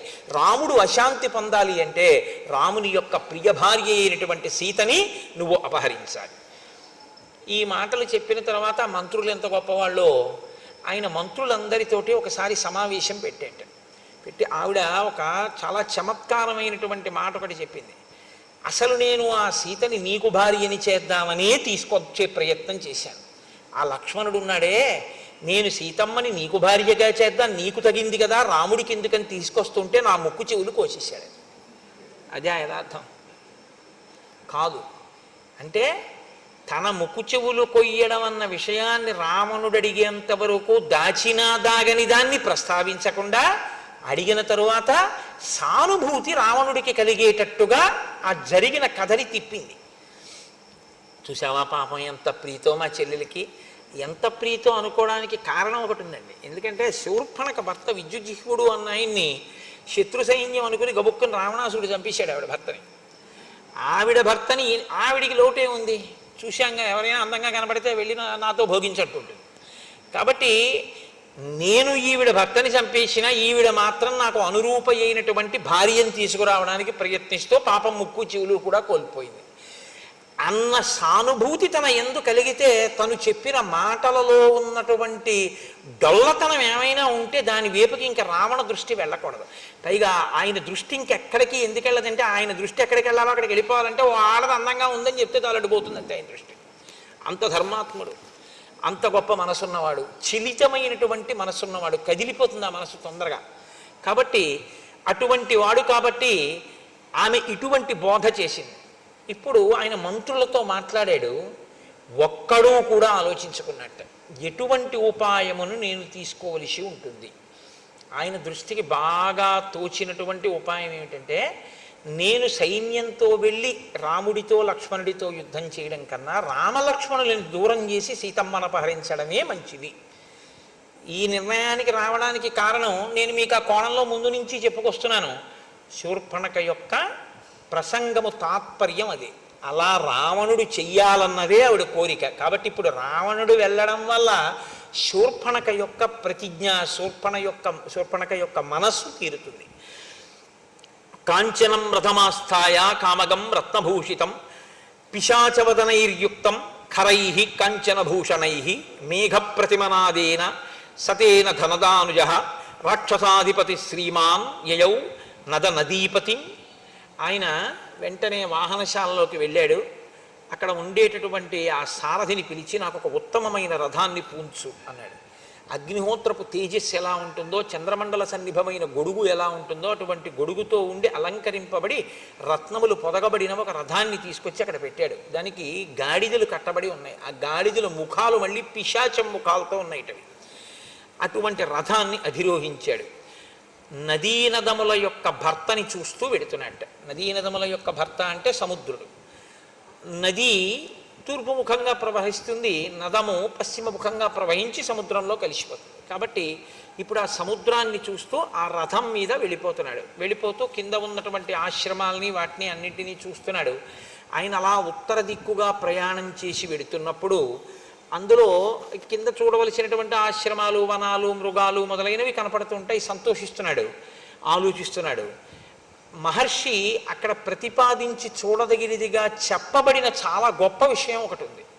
అది ఒకానొకప్పుడు గరుత్మంతుడు గజకచ్చపములు అని ఒక ఏనుగు, ఒక తాబేలు, అవి నిరంతరం పోరాటం చేసుకునే మహాభారతంలో దాని గురించి విశేషంగా ప్రస్తావన ఉంది.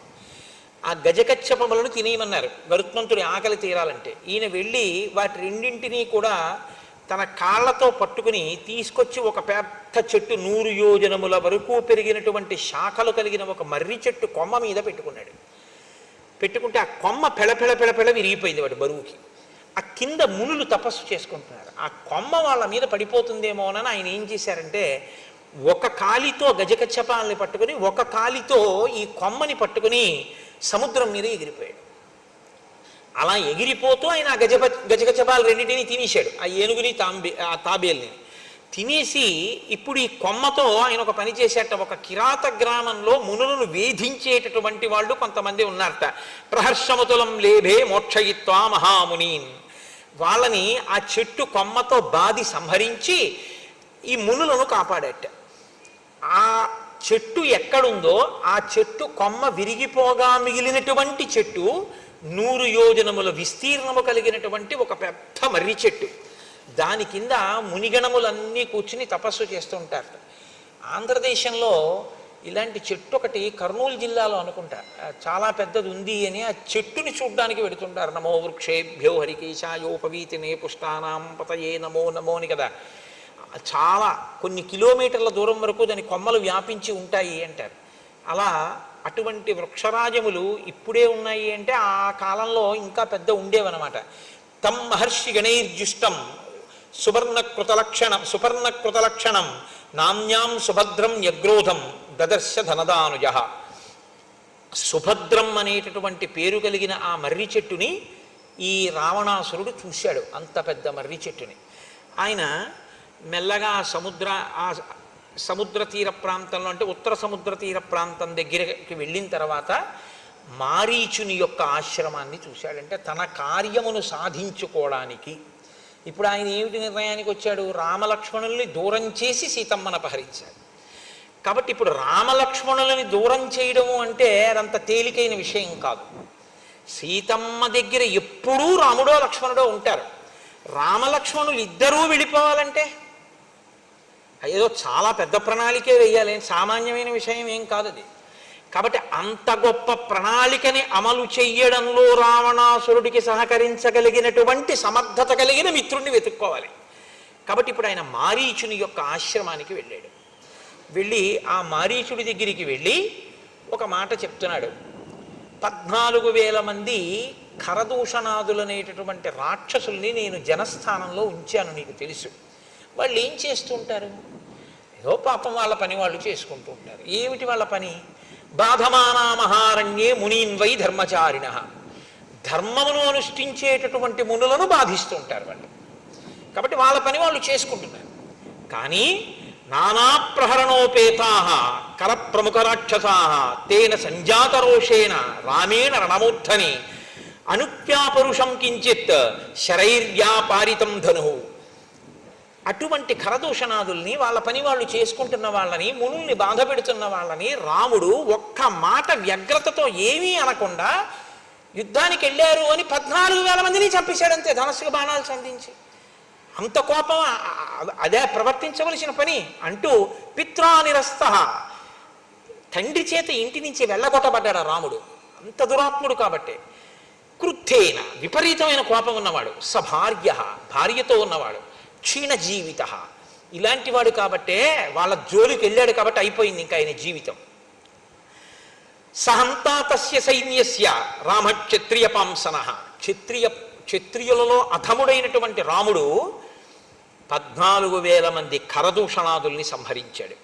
దుశ్శీల కర్కశస్తీక్ష్ణో మూర్ఖో లుబ్ధో అజితేంద్రియ త్యక్తధర్మో అధర్మాత్మ భూతానాం అహితేరత.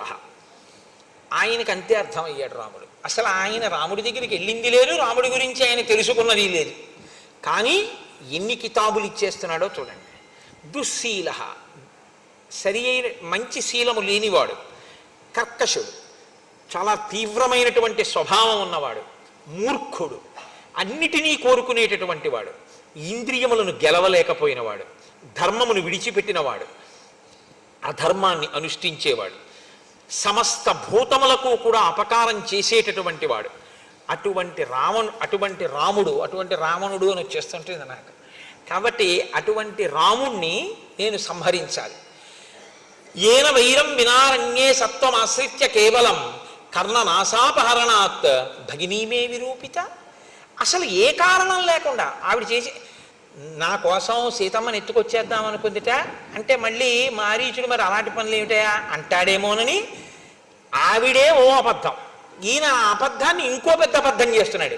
ఈయన అంటున్నాడు అసలు ఈయన వైరం వినారణ్యే, అరణ్యంలో అసలు ఈ శూర్పణఖకి రాముడికి వైరమే లేదు. పాపం ఏదో ఆవిడ మానాన్ని ఆవిడ వెళ్ళిపోతాడు. చూశాడంతే రాముడు, గబగబా వచ్చి ముక్కు చెవులో కోసేశాడంతే. ఎందుకు కోసేశాడో తెలియదు, విరూపం చేసేసాడు నా చెల్లెల్ని. కాబట్టి తస్య భార్యాం జనస్థానాత్ సీతాం సురసుతోపమాం అనయిష్యామి విక్రమ్య సహాయస్తత్రమే భవ. కాబట్టి నేనిప్పుడు జనస్థానంలో ఉన్నటువంటి రాముని భార్య అయిన సీతమ్మని అపహరించి తేవాలి అని అనుకుంటున్నాను. సీతమ్మని అపహరించడం ఎందుకు అంటావా?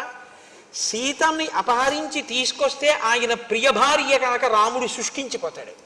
శుష్కించిపోయిన రాముడి మీద నేను ప్రతీకారం తీర్చుకోవడం తేలికవుతుంది. అంటే ఇన్ అదర్ వర్డ్స్ అంటారు చూసారా, అలా ఇంకొక మాటగా చెప్పాలి అంటే ఇప్పుడున్న పరిస్థితుల్లో రాముణ్ణి నేను ఎదుర్కోలేను. తన పిరికితనాన్ని కూడా బయట పెట్టుకున్నాడని చెప్పవలసి ఉంటుంది. కాబట్టి నువ్వేం చెయ్యాలి? నువ్వు తప్ప నాకు ఇప్పుడు ఉపకారం చెయ్యగలిగినటువంటి మిత్రుడు కనపట్టలేదు. సవర్ణస్త్వం మృగో భూత్వా చిత్రో రజిత బిందుభిః ఆశ్రమే తస్య రామస్య సీతాయాః ప్రముఖే చర త్వాం తు నిస్సంశయం సీత దృష్ట్వా తు మృగరూపిణం గృహ్యతామితి భర్తారం లక్ష్మణం చాభిదాస్యసి. నీవు బంగారు చుక్కలు కలిగినటువంటి ఒక జింక వేషంలో అక్కడ తిరగాలి. అపురూపమైనటువంటి నీ రూపాన్ని చూసి, ఆశ్రమంలో విహరిస్తున్నటువంటి నీ రూపాన్ని చూసి ఆకర్షితురాలైన సీత నువ్వు కావాలి అని కోరుకుంటుంది. నిన్ను వేటాడడం కోసం రాముడు దూరంగా వెడతాడు. రాముడు దూరంగా వెళ్ళినటువంటి అవకాశాన్ని వినియోగించుకొని, ఇంకా ఇక్కడ చెప్పలేదు మారీచుడు ఏమనాలో, అప్పుడు నేను సీతని అపహరించగలుగుతాను. అపహరించి నేను సీతని తీసుకొస్తాను. త్వాం తు నిస్సంశయం సీతా దృష్ట్వా తు మృగరూపిణం గృహ్యతామితి భర్తారం లక్ష్మణం చాభిదాస్యసి. అలా నేను సీతమ్మని అపహరించేటప్పుడు నిరాబాదో హరిష్యామి రాహుశ్చంద్ర ప్రభామివ, నేను ఏమీ ఇబ్బంది లేకుండా సీతమ్మని అపహరించి తీసుకొచ్చేస్తాను. ఎందుకంటే ఇబ్బంది లేకుండా అంటే రామలక్ష్మణులు అక్కడ ఉండరు కాబట్టి. అది ఎలా తీసుకొస్తానని ఆయన నోటి వెంట పడిపోయిందంటే మాట, రాహువు చంద్రుణ్ణి కబళించినట్టు. చంద్రగ్రహణంలో రాహువు కబళిస్తాడు, కానీ చంద్రగ్రహణం ఉంటుందా? చంద్రుడు మళ్ళీ బయటికి వచ్చేస్తాడు, రాహువు పోతాడు. రాహువు ఎప్పుడు పాపగ్రహం కిందే కదా. కాబట్టి సీతమ్మ నేను తీసుకెళ్ళినా మళ్ళీ సీతమ్మ రాముణ్ణి చేరిపోతుంది అన్న మాట రావణుడి నోటి వెంట చెప్పకనే చెప్పేశాడు ఆ రోజున. కాబట్టి రాహువు చంద్రుణ్ణి గ్రసించినట్లు నేను గ్రసిస్తాను అంటే ఈ మాట విన్నట్ట మారీచుడు. తస్య రామకథాం శ్రుత్వా మారీచస్య మహాత్మనః శుష్కం సమభవద్వక్త్రం పరిత్రస్తో బభూవః. ఇక్కడ మహర్షి చాలా అందమైనటువంటి మాట ఒకటి ప్రయోగం చేశారు. తస్య రామకథాం శ్రుత్వా, రాముడి గురించి ఈ రావణుడు చెప్పినటువంటి మాటలు విన్నారట. ఎవరు? మారీచస్య మహాత్మనః, మహాత్ముడైనటువంటి మారీచుడు విన్నాడు. ఆయన రాక్షసుడు అని కానీ, లేకపోతే అల్పమైన బుద్ధున్నవాడని కానీ మహర్షి అనలేదు. అనలేదు అంటే మారీచుడు మహాత్ముడు అని మహర్షి అంతటి వారు సంబోధించారు అంటే మారీచుని యొక్క ప్రసంగము, మారీచుని యొక్క హృదయము, మారీచుని యొక్క స్థితి ఎలా ఉంటాయో మీరు ఊహించవచ్చు. గతంలో అయితే రామునికి అపకారం చేయబోయినవాడు, విశ్వామిత్రుడికి అపకారం చేయబోయినవాడు, యజ్ఞధ్వంసమునకు పాల్పడినవాడు, అధర్మమునందు ప్రవర్తించినవాడు అయి ఉండి ఉండవచ్చుగాక. కానీ ఇప్పుడున్న మారీచుని పరిస్థితి వేరు. కాబట్టి మారీచస్య మహాత్మనః. కాబట్టి ఇప్పుడు మారీచుడు రామునికి అపకారం చెయ్యాలన్న మాట వినగానే ఓష్టౌ పరిలిహన్ శుష్కౌ నేత్రైర్ అనిమిషైరివ మృతభూత ఇవార్తస్తు రావణం సముదైక్షత. పెదవులు ఎండిపోయి గబగబా నాలుకతో పెదవులు నాక్కున్నట్టు. అసలు ఆ మాట వినగానే ఆయనకి పెదవులు ఎండిపోయి నోట మాట రాలేదు. ముఖం పాలిపోయింది, శుష్కించిపోయింది. రావణుడి వంక కనురెప్ప వేయకుండా స్తంభీభూతుడైపోయిన వాళ్ళ ఒక్కసారి అలా ఉండిపోయేట. రాముడికి అపకారమా, సీతాపహరణమా అంటే రాముడెవరో అర్థమయ్యుండి ఉండాలి మారీచుడికి. కాబట్టి ప్రారంభమేనండి అసలు అద్భుతంగా మాట్లాడతాడు. ఎందుకంటే రాముడెవరో అర్థం అయింది. రాముడెవరో చెప్పిన అర్థం అవ్వదు రావణుడికి. ఇందులో ఒక ప్రమాదం ఒకటి చూపిస్తున్నారు మహర్షి. తనకి తెలియకపోవడం ఎప్పుడూ తప్పు కాదు. ఎందుకంటే మీరు ఒకటి గమనించండి, ఎవ్వరూ ఎప్పుడూ అన్నీ తెలుసున్నవాడు ఎన్నటికీ కడలా. ఎవడైనా అనుకుంటే వాడికన్నా అవివేకి లోకంలో లేడు. ఎందుకంటే శంకరాచార్యులు వారంతటి వారు పశుమాం సర్వజ్ఞ ప్రజిత కృపయా పాలయ విభో అన్నారు. ఇక నాకు అన్నీ తెలుసు అని ఎవడైనా అంటే ఇంకంత వాడికన్నా అవివేకి ఇంకోటి లేడని గుర్తు. అన్నీ నాకు తెలిసాక అలా అనగానే వాడి అహంకారం బయటపడిపోతుంది. నాకేం తెలుసండి అని చెప్పి మధ్య శిష్టాశ్చ తుల్యాశ్చ సంతితత్ర వనౌకసహ మత్త ప్రత్యవర కశ్చిన్ నాస్తి సుగ్రీవ సన్నిధో అన్నవాడు ఎవడో వాడు మహానుభావుడు, వాడు వినయం ఉన్నవాడు తప్ప అలా అనలేక అన్నీ నాకు తెలిసి అంటే ప్రమాదం కదండి. తెలియకపోవడం ఎప్పుడూ తప్పు కాదు. తెలియకపోవడం తప్పు కాదు, కానీ తెలియ చెప్తే వినకపోవడం మాత్రం మహా తప్పు. తనకి తెలియదు, ఒకరు చెప్పారు, ఏం చేయాలి? వినాలి. అసలు వినకపోతే ఇక వాడు బాగుపడడు అని గుర్తు. కాబట్టి తన బుద్ధికి తోచిందే చేస్తాడు. కాబట్టి ఆ బుద్ధిలోకి ప్రమాదపుట ఆలోచన ఎప్పుడు వస్తుందో అప్పుడు పడిపోతాడు. ఆ ఆలోచన ఎంతకాలం రాదో అంతకాలం ఓ వెలుగు వెలుగుతాడు. ఇది ఈ రెండు కోణాలు తెలుసున్నవాడు మారీచుడు. ఒకడు మహాత్ముడు, మహాత్ముడుగా మారీచుడికి అర్థమయ్యాడు. ఒకడు దురాత్ముడిగా అర్థమయ్యాడు. దురాత్ముడు అని ఇప్పుడు విడిచిపెట్టడానికి మారీచుడు సిద్ధంగా లేడు. ఎందుకు సిద్ధంగా లేడు అంటే ఆయనలో ఇంకా ఒక ప్రభుభక్తి అన్నది ఉండిపోయింది. కాబట్టి కనీసం ఒక మాట చెప్పి చూద్దాం మారుతాడేమో. కానీ మారుతాడన్న నమ్మకం లేదు వీడికి చెప్పిన. కాబట్టి ఆయన ప్రారంభమే సులభాహ పురుషారాజన్, ఓ రాజా, నీ మనసుకి ఏది ప్రియమో, ఏది చెప్తే నువ్వు సంతోషిస్తావో అది నీకు చెప్పేవాడు లోకంలో ఎక్కడికి వెళ్ళినా దొరుకుతాడు. నీ మనసుకి నచ్చదని తెలిసి కూడా నీ హితమును కోరి చెప్పేవాడు ఉండడు. ఒకవేళ అలా చెప్పేవాడు ఉన్నా వినేవాడు ఉండడు. ఎంత పెద్ద మాట అండి! నిజమే. మనకెందుకు వచ్చిందండి ఆయనతో గొడవ అంటారు. చూడండి, లోకంలో మాట ఉంటుంది, మనకెందుకు వచ్చిందంటారు, ఎవడి కర్మ వాడు, పోని ధ్రువుదో మనకి తెలియనట్టుంటే అయిపోయాయి అంటారు. తప్పండి. అదేంటిది, పాడైపోకుండా ఆయనకి మంచి మాట చెప్పాలి మనం అనేవాడు ఉండడు. ఒకవేళ ఆయన అలా అని తప్పబ్బాయి నువ్వు అలా ఉండకూడదు, నువ్వు మారవలసి ఉంటుంది సుమా అన్నాడు అనుకోండి, వినేవాడు ఉండడు.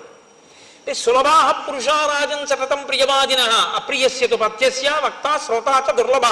అటువంటి వక్త, అటువంటి శ్రోత లోకంలో లేరు, అవతల బాగున్నాడు అంతే. ఒకవేళ ఉంటే అద్భుతం, అది మారిపోతారంటే రావలసినటువంటి అకాల మృత్యువు తొలగిపోతుంది. అవవలసిన రాక్షసుడు సత్పురుషుడైపోతాడు, మారుతాడు. మారే అవకాశం ఉందన్నమాట. అసలు నేను విన్నంటే అన్నీ విన్నా చెప్పొచ్చావు లేవా అన్నాడు అనుకోండి, ఇంకెందుకు పనికి వచ్చినట్లు. ఇది మొట్టమొదటి శ్లోకంలో చెప్తున్నాడు. ఈ శ్లోకం నేను ఇంకా ఎంత నెత్తి కొట్టుకు చెప్పాలో నాకు అర్థం కాదు. కానీ ఈ శ్లోకం జీర్ణం అయితే మన పరిస్థితి వేరు.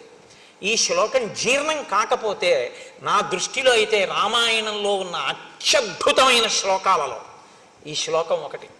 ఎందుకో తెలుసా? మనుష్యుడన్నవాడు పాడైపోవడానికి ప్రధాన కారణం ఎక్కడుంటుందంటే చెప్పేవాడు లేక కాదు, చెప్పేవాడు ఉన్న వినేటటువంటి బుద్ధి లేక పాడైపోతాడు. మనం వినడం ఏమిటి అని ఇంకా వస్తే చెప్పిన వాళ్ళలో మనం ఏం వెతకచ్చు అన్న దృష్టికోణం. చెప్పొచ్చాడు లేదు, ఆయన ఏంటో మీకు తెలుసా? ఆయన చెప్పిన దాంట్లో సారం ఉందా లేదా వాక్కులో, అది కాదు కావాల్సింది. తండ్రి నీకు మంచి చెప్పడానికి తండ్రికి ఎంత పండితుడై ఉండాలి? నీకు మంచి చెప్పడానికి నీ తల్లి ఎంత సంస్కృతం చదువుకుని ఉండాలి నాకు చెప్పండి. మీ తల్లిగారు సంస్కృతం చదువుకుంటేనే మీరు మీ తల్లిగారి మాట వింటారా? మీ తండ్రి గారు వేదాంగములు చదువుకుంటేనే మీరు మీ తండ్రి గారి మాట వింటారా? తండ్రితనం చాలు మీకు మంచి చెప్పడానికి, తల్లితనం చాలు మీకు మంచి చెప్పడానికి కదా. ఎప్పుడు వీళ్ళు మన తల్లిదండ్రులు మన అభ్యున్నతి కొరకు మాట్లాడతారన్న భావన నీకుంటే ఆ మంచి నీకు పనికొస్తుంది. వాళ్ళకి ఏం తెలుసని నువ్వు అనగలిగితే నీ జీవితంలో తల్లిదండ్రులు నీకెప్పటికీ ఏమీ చెప్పలేరంటే నిన్ను అనుష్ఠాన పర్యంతంలోకి తీసుకురాలేరు. అది వాళ్ళ దోషం కాదు, నీ యందు దోషం.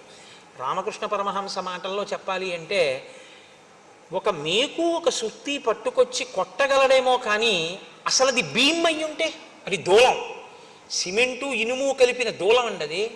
అందులోకి మేకు పట్టుకొచ్చి కొడితే మేకు వంగిపోతుంది తప్ప మేకు దిగదు, ఇంత పొడెం కూడా రాలదు.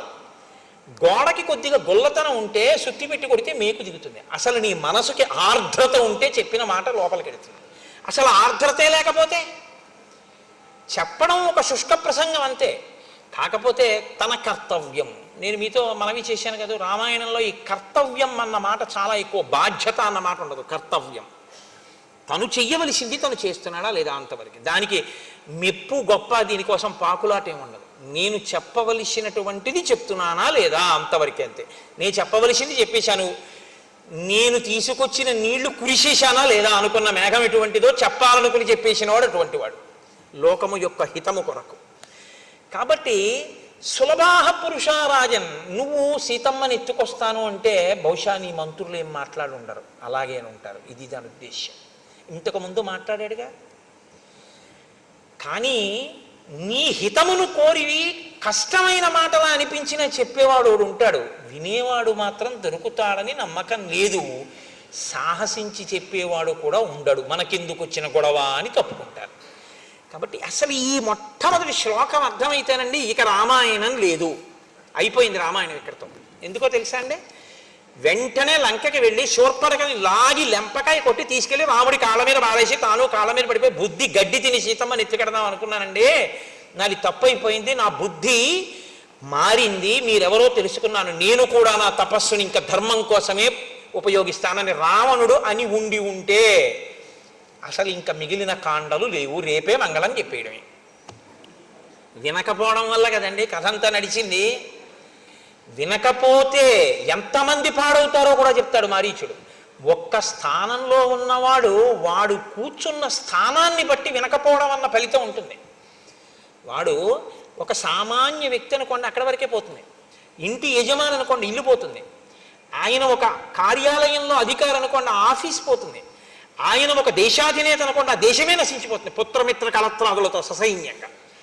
నువ్వు మాట బాగా వినాలి, ఎందుకంటే నువ్వు చాలా పెద్ద స్థానంలో ఉన్నావు. నువ్వు వినకపోవడం నీతో పోదు, నీతో ఉన్న వాళ్ళందరూ పోతారంటాడు మారీచుడు. అసలు నిజంగా వినడము వినకపోవడం అనేటటువంటిది ఎంత ప్రమాదమో, అసలు ఉపన్యాసాన్ని ఇలా ప్రారంభించడం అనేటటువంటిది.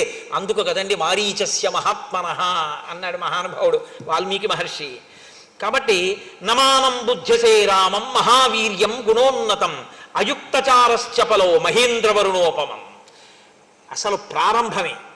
రావణాసురుణ్ణి ఆయన సంబోధించిన తీరు చూడండి ఎలా మొదలుపెట్టాడు. ఒక్కొక్కసారి మర్యాదగా మాట్లాడి బాగు చేద్దామంటే కుదరదు, అత్యంత ప్రమాదకరమైనటువంటి రీతిలో ఉన్నాడు. ఏదో కొద్దిగా ఒళ్ళు వేడిగా ఉందనుకోండి, పోన్లే ఇవాళ చూద్దాం రేపు పెడదాం హాస్పిటల్ కంటే పర్వాలేదు. వాంతులు విరేచనాలు కూడా అవుతున్నాయి అనుకోండి, ఓ గంట పెడదామంటే పర్వాలేదు. ఊపిరి అందకపోతే వెళ్ళిపోవాలంతే వెంటనే. అప్పుడు ఇంకా కారు ఉంటే కారు, బండి ఉంటే బండి, మోటార్ సైకిల్ ఉంటే మోటార్ సైకిల్, ఏమీ లేకపోతే భుజం మీద వేసి పట్టుకుపోవాలంతే తప్ప కరెంట్ లేదండి, లిఫ్ట్ లేదండి, ఇప్పుడు ఎలా దింపుతామండి, అందులో చూద్దామండి, అరగంట పోయా కరెంట్ వస్తుంది అంటారా? ఈడి చేయాలి కిందకు అవసరమైతే, పట్టుకుపోవాలంతే. అప్పుడు ఇక గౌరవం అన్న మాటతో సంబంధం లేదు. మనిషి చాలా ప్రమాదపుట ఆలోచనతో ఉన్నాడు. భజ గోవిందం భజ గోవిందం గోవిందం భజ మూఢమతే అన్నారు అంతే శంకర భగవత్పాదులు. అవసరాన్ని బట్టి సంబోధన అలా ఉంటుంది, ఆ పరిస్థితిని బట్టి అలా మాట్లాడవలసి ఉంటుంది. మనం మాట్లాడటల్లా పిల్లల విషయంలో ఆ పరిస్థితి యొక్క వ్యగ్రతని బట్టి సంబోధన ఉంటుంది. ఇది తెలుసున్నవాడు మహానుభావుడు. అందుకని ఎలా సంబోధించాడు అంటే అయుక్తచార చపలో, ఒరే నీకు చారులు లేరు. చారులంటే గూఢచారులు. అసలు విషయం ఏమిటి అని చెప్పేవాడు నీకు లేడు. అసలు ఉన్న విషయాన్ని ఉన్నట్టు చెప్తే వినగలిగినటువంటి ఓపిక నీకు లేదు. నువ్వు ఏడుస్తావు, నీకన్నా ఎవడైనా బలవంతుడు ఉన్నాడు, మంచివాడు ఉన్నాడంటే నువ్వు వినవు.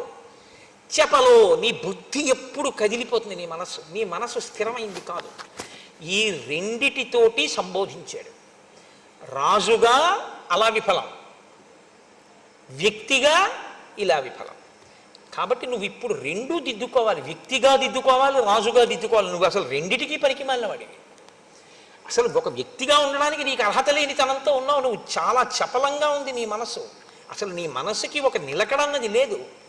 ఇలాంటి దాన్ని అలా నిలబెట్టావురా తపస్సు అన్న మాటతో. ఇదే ఈ మాటకి తీర్పు ఎక్కడుందో తెలుసా అండి? అయుక్తచార చపలో. ఈ చపలో అన్న మాట రావణుడి పట్ల పదే పదే వాడారు. ప్రయత్నం చేసి మారుతాడేమో అన్న వాళ్ళందరూ సీతమ్మ ఇదే అంది, హనుమ ఇదే అన్నారు. ఆఖరికి మండోదరంది చచ్చిపోయిన తర్వాత రాముడు ఎక్కడ చంపేశాడయా? చలితం చలితేంద్రియం, నీ ఇంద్రియాలు కదిలిన నీ మనస్సు నిన్ను చంపేశాయి అన్నారు. దీని డిజాస్టర్ అంటారే, దీని ప్రమాదం ఎక్కడొస్తుందో ఆ ప్రమాదాన్ని అక్కడ వరకు లెక్క కట్టి దాంతో సంబోధించి మాట్లాడాడు. మహాత్మనః కాకపోతే ఎవరండి ఆయన? అందుకని మారీచుడు రాక్షసుడు కావచ్చు ఒకప్పుడు, ఇప్పుడు మహాత్ముడే. కాబట్టి ఆయన రాముడి గురించి ఏమిటో నువ్వు మాట్లాడతావు? ఎన్ని కితాబులు ఇచ్చి మాట్లాడావు? అధర్మాత్ముడు అన్నావు. ఇంద్రియములను జయించని వాడన్నావు, తండ్రి ఇంట్లోంచి బయటికి తోసేశాడన్నావు, కారణం లేకుండా విరూపని చేశాడన్నావు, ఇన్ని మాటలు అన్నావుగా. ఇప్పుడు నేను చెప్తాను విను. ననూనం బుద్ధ్యతే రామం మహావీర్యం గుణోన్నతం. ఆయన చాలా గొప్ప వీర్యం ఉన్నవాడు. ఎంతమందినైనా తాను లోపల కదలకుండా కదల్చగలడు, పడగొట్టగలడు, తను లోపల కదిలిపోడు. ఆయన అంత అచలమైన వాడు, నువ్వో చంచలమైన వాడివి. ఆయనవి సముధికమైనటువంటి గుణాలు, ఇన్ని గుణముల యొక్క రాశి రామచంద్రమూర్తి. నువ్వో నిర్గుణుడవు. అసలు గుణం ఉండడానికి మనసు నిలబడితేగా నీకు, అసలు నీకు మనసు లేకపోవడమే నీకున్న ఒక పెద్ద గుణం. నువ్వు ఆయన గురించి మాట్లాడడం ఏంటి? ఎంత ధైర్యంగా మాట్లాడుతున్నాడండి రావణుడితో. రావణుడితో ఇంత ధైర్యంగా మాట్లాడడం, ఇంత నిలదీసి మాట్లాడడం మీకు రామాయణంలో ఎక్కడా కనబడదు. అలా మాట్లాడేవాడు ఉంటే బహుశా కిష్కింధకాండలో సుగ్రీవుణ్ణి హనుమ మాట్లాడతాడు. ఇంత కదిలిపోయేవాడివి నువ్వేం పనికొస్తావు రాజు కిందని అడిగాడు ఆయన. అడిగితే విన్నాడు కాబట్టి సుగ్రీవుడు బాగుపడ్డాడు, వినలేదు కాబట్టి రావణుడు నశించిపోయాడు. రామాయణంలో మీరు అది పట్టుకోవాలి. వినడం వినడం వినడం వినాలి. రాముడు విన్నాడు. రాముడంతటి వాడు కూడా కోపానికి లోనయ్యాడు. లక్ష్మణుడు చెప్తే విన్నాడు కాబట్టి రాముడు ఇవాళ పూజింపబడ్డాడు. ఆ వినడం అన్నది లేకపోతే ఎవ్వడూ బాగుపడే అవకాశం ఉండదు, చాలా ప్రమాదం. వినాలి. కానీ మన దురదృష్టం ఏమైపోయిందంటే ఎంతసేపు కూడా ఇవాళ లోకంలో చాలా గొప్ప విషయం ఏంటంటే కమ్ వాట్ మే. ఇది ఎక్కడి నుంచి వచ్చిందో నాకు తెలియదు కానీ ఏదైనా జరగని నేను అనుకున్నది చేస్తాను, నేను అన్నదే అంటాను అంతే. అది చాలా దురదృష్టకరమైనటువంటి విషయంలో ఇవాళ సమాజం వెళ్ళిపోతోంది రోజు రోజుకి. కాబట్టి అపి స్వస్తి భవేత్తాత సర్వేషాం భువిరాక్షసాం అపి రామో సుసంకృద్ధ అరాక్షసం. నువ్వు ఏమనుకుంటున్నావో రావణ నాకు తెలియదు కానీ రాముడి యొక్క భార్య అయిన సీతమ్మని అపహరిస్తానని నువ్వు అంటున్నావు కదా. అసలు నిజంగా నువ్వు సీతమ్మని అపహరించడం మాట పక్కన పెట్టు, రాముడికి రాక్షసుల మీద కోపం అంటూ వస్తే ఈ లోకంలో ఇంకా రాక్షసుడు అన్నవాడు బతకడు. కాబట్టి ఇప్పుడు నువ్వేం చేస్తున్నావో తెలుసా? సీతమ్మని అపహరించడం మాట పక్కనెట్టు, ఈ ఆలోచన చేస్తున్నావని రాముడికి తెలిస్తే చాలు రాక్షస జాతి మీద కోపం వస్తుంది. అసలు ఇక రాక్షస జాతి ఉండదు, అంత ప్రమాదపుట ఆలోచన చేసేవాడు. అపితే జీవితాంతాయ నోత్పన్నా జనకాత్మజ అపి సీతా నిమిత్తంచ నభవేద్ వ్యసనం మమ.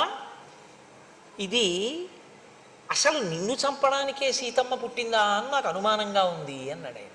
ఎంత అబ్బో ఎలా అనేసాడో అసలు ఆశ్చర్యంగా ఉంటుందండి.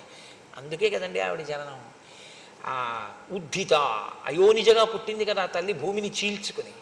అవతార ప్రయోజనం అదే కదా. కాబట్టి అసలు నిన్ను చంపడానికే పుట్టిందా? నీతో పోతుందా? లంకంతా పోతుందేమో, నేను పోతానేమో నిన్ను ఆశ్రయించినందుకు, నీ వెనక ఉన్నందుకు నేను పోతానేమో. అసలు ఎవరో నీ దగ్గర చాలా స్నేహంగా ఉన్నట్లు ఉంటూ నిన్ను నాశనం చేసేవాళ్లే ఎవరో నీకు ఈ మాటలు చెప్పి ఉండాలి సీతాపహరణం చేయమని. నచ పిత్రాపరిత్యక్తో నామర్యాద కథంచన నలుబ్ధో నచ దుశ్శీలో నచ క్షత్రియ పంసన. చూడండి, ఒక్కొక్క చోట పాయింట్ టు పాయింట్ ఖండించారంటారే, మారీచ ప్రసంగం అలా ఉంటుంది. రావణుడు ఏవన్నాడో వాటన్నింటినీ ఏకసంతాగ్రాహి అయి అన్న ప్రతి మాటని ఖండిస్తాడు. నువ్వేమన్నావు? రాముణ్ణి తండ్రి ఇంట్లోంచి వెళ్ళగొట్టాడు అన్నావు. తప్పు. ఆయన అలా వెళ్ళగొట్టపడలేదు. ఆయన మర్యాద తెలియనివాడు కాడు, ఆయన లుబ్ధుడు కాడు, ఆయన అన్నిటినీ కోరేవాడు కాడు, ఆయన దుశ్శీలుడు కాడు, క్షత్రియుల ఎందు అధముడైనటువంటి వాడు అసలే కాడు.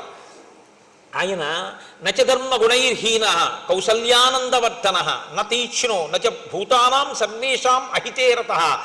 భూతములకు అహితము చేసేటటువంటి వాడు, అపకారము చేసేటటువంటి వాడు అసలు కాడు, క్రోధమున్నవాడు కాడు, ధర్మగుణములు లేనివాడు కాడు. ఆయన అన్ని విధములుగాను యోగ్యుడు. వంచితం పితరం దృష్ట్వా కైకయ్యా సత్యవాదినం కరిష్యామీతి ధర్మాత్మా తాత ప్రవ్రజితో వనం కైకయ్యాః ప్రియకామార్థం పితుర్దశరథస్య చ హిత్వా రాజ్యంచ భోగాంశ్చ ప్రవిష్టో దండకాననం. రాముని తండ్రి అయిన దశరథ మహారాజు గారిని కైకమ్మ వరములనేటటువంటి మిషని అడ్డుపెట్టి వంచి ఆయన దగ్గర 2 వరములను పుచ్చుకుంటే ఇచ్చినటువంటి దశరథ మహారాజు గారు సత్యమునందు నిలబడితే తప్ప ఊర్ధలోకములు పొందలేడని తండ్రిని సత్యమునందు నిలబెట్టడం కోసం తనంత తానుగా పితృవాక్య పరిపాలకుడై 14 సంవత్సరముల అరణ్యవాసం చెయ్యడం కోసమని బయలుదేరి వచ్చినటువంటి మహాత్ముడు రాముడు. నువ్వు దాన్ని మార్చి చెప్తున్నావు, తండ్రి వెళ్ళగొట్టాడని. తండ్రి వెళ్ళగొట్టలేదు. అసలు ఇన్ని తెలిసి అలా మాట్లాడుతుంటే మారాలి, ఖచ్చితంగా మారే గుణం ఆయనకి లేదు. రామో విగ్రహవాన్ ధర్మ సాధు సత్యపరక్రమ రాజా సర్వస్య లోకస్య దేవానాం అఘవానివ. రామో విగ్రహవాన్ ధర్మ, ధర్మాన్ని తీసుకొచ్చి ఒక చోట రాశీభూతంగా నిలబెట్టి ప్రాణం పోస్తే ఆ ధర్మం కదిలి వెడుతుంటే చూడాలి అనుకుంటే అదే రాముడు కదిలి వెడుతున్న ధర్మం. ధర్మానికి హాని చేద్దామనుకున్నవాడు బతికి పట్టకట్టడం. సాధువు, ఆయన సత్పురుషుడు. సత్యపరాక్రమ, ఆయన నిరంతరము సత్యమునే అనుష్ఠిస్తాడు కాబట్టి అదే ఆయన పరాక్రమం, కాబట్టి చెక్కు చెదరదది. రాజా సర్వస్య లోకస్య, రాముడు ఇక్కడ కాదు, ఈ రాజ్యానికి కాదు, సమస్త లోకములకు రాజు. అంటే ఆయన ఎవరో, రాముడెవరు అన్న సత్యాన్ని మారీచుడు గ్రహించగలిగాడు. దేవానాం అథవానివ, దేవతలకు ఇంద్రుడు ఎటువంటి వాడో రాముడు అటువంటి వాడు. నువ్వు సీతమ్మను అపహరిస్తానన్నావుగా, కథంతం తస్య వైదేహీం రక్షితాం స్వేన తేజస ఇచ్చసి ప్రసభం హర్తుం ప్రభామివ వివస్వతః. ఆ సీతమ్మ రాముని చేతనే రక్షింపబడుతుంది, రామలక్ష్మణులని దూరంగా పంపితే నువ్వు అపహరించగలని అనుకుంటున్నావు. పిచ్చాడా, సీతమ్మ తన తేజస్సుతో తనని తాను రక్షించుకుంటుంది. ఆమె తేజస్సు ఏమిటో తెలిసా? ఆవిడ పాతివ్రత్యమే. పాతివ్రత్యం ఉన్న సీతమ్మని నువ్వు అపహరించలేవు అంటే మీరు ఒక విషయాన్ని ఖండితంగా తెలుసుకోవలసి ఉంటుంది. బంగారు చుక్కలున్న మృగంగా మారీచుడి వెళ్ళినా ఆయనకు ఒక విషయం తెలుసు. నేను హా సీత హా లక్ష్మణ అంటూ పడిపోయినా సీతాపహరణం రావణుడు చెయ్యలేడు. సీతాపహరణం అంటూ జరిగితే సీతమ్మ వెళ్ళింది తప్ప సీతని రావణుడు అపహరించలేదు. సీతమ్మే వెళ్ళడం అంటూ జరిగితే అది రావణ సంహారానికే వచ్చింది తప్ప ఇంకో ప్రయోజనానికి కాదు. కాబట్టి నేను నిమిత్తం, వాడు అనుకుంటున్నాడు నేను ఎడితే వాడు ఎత్తుకెళ్ళగలని ఒత్తి మాట. లేకపోతే ఈ మాట ఎలా చెప్పగలడండి మహాత్మన? కాబట్టి కథం తం తస్య వైదేహీం రక్షితాం స్వేన తేజస, తన తేజస్సుతో తనని తాను రక్షించుకుంటుంటుంది ఆవిడ. ఇచ్చసి ప్రసభం హర్తుం ప్రభామివ వివస్వతః. ఏట్రా బలవంతంగా పట్టుకొస్తానంటే ఏట్రా? ఎంత బలం ఉంటే మాత్రం సూర్యుడి కాంతిని పట్టరా చూస్తాను. నీకు బలం ఉండొచ్చు, బలం ఉంటే సూర్యుడి కాంతి పట్టుకెళ్ళిపోగలవా?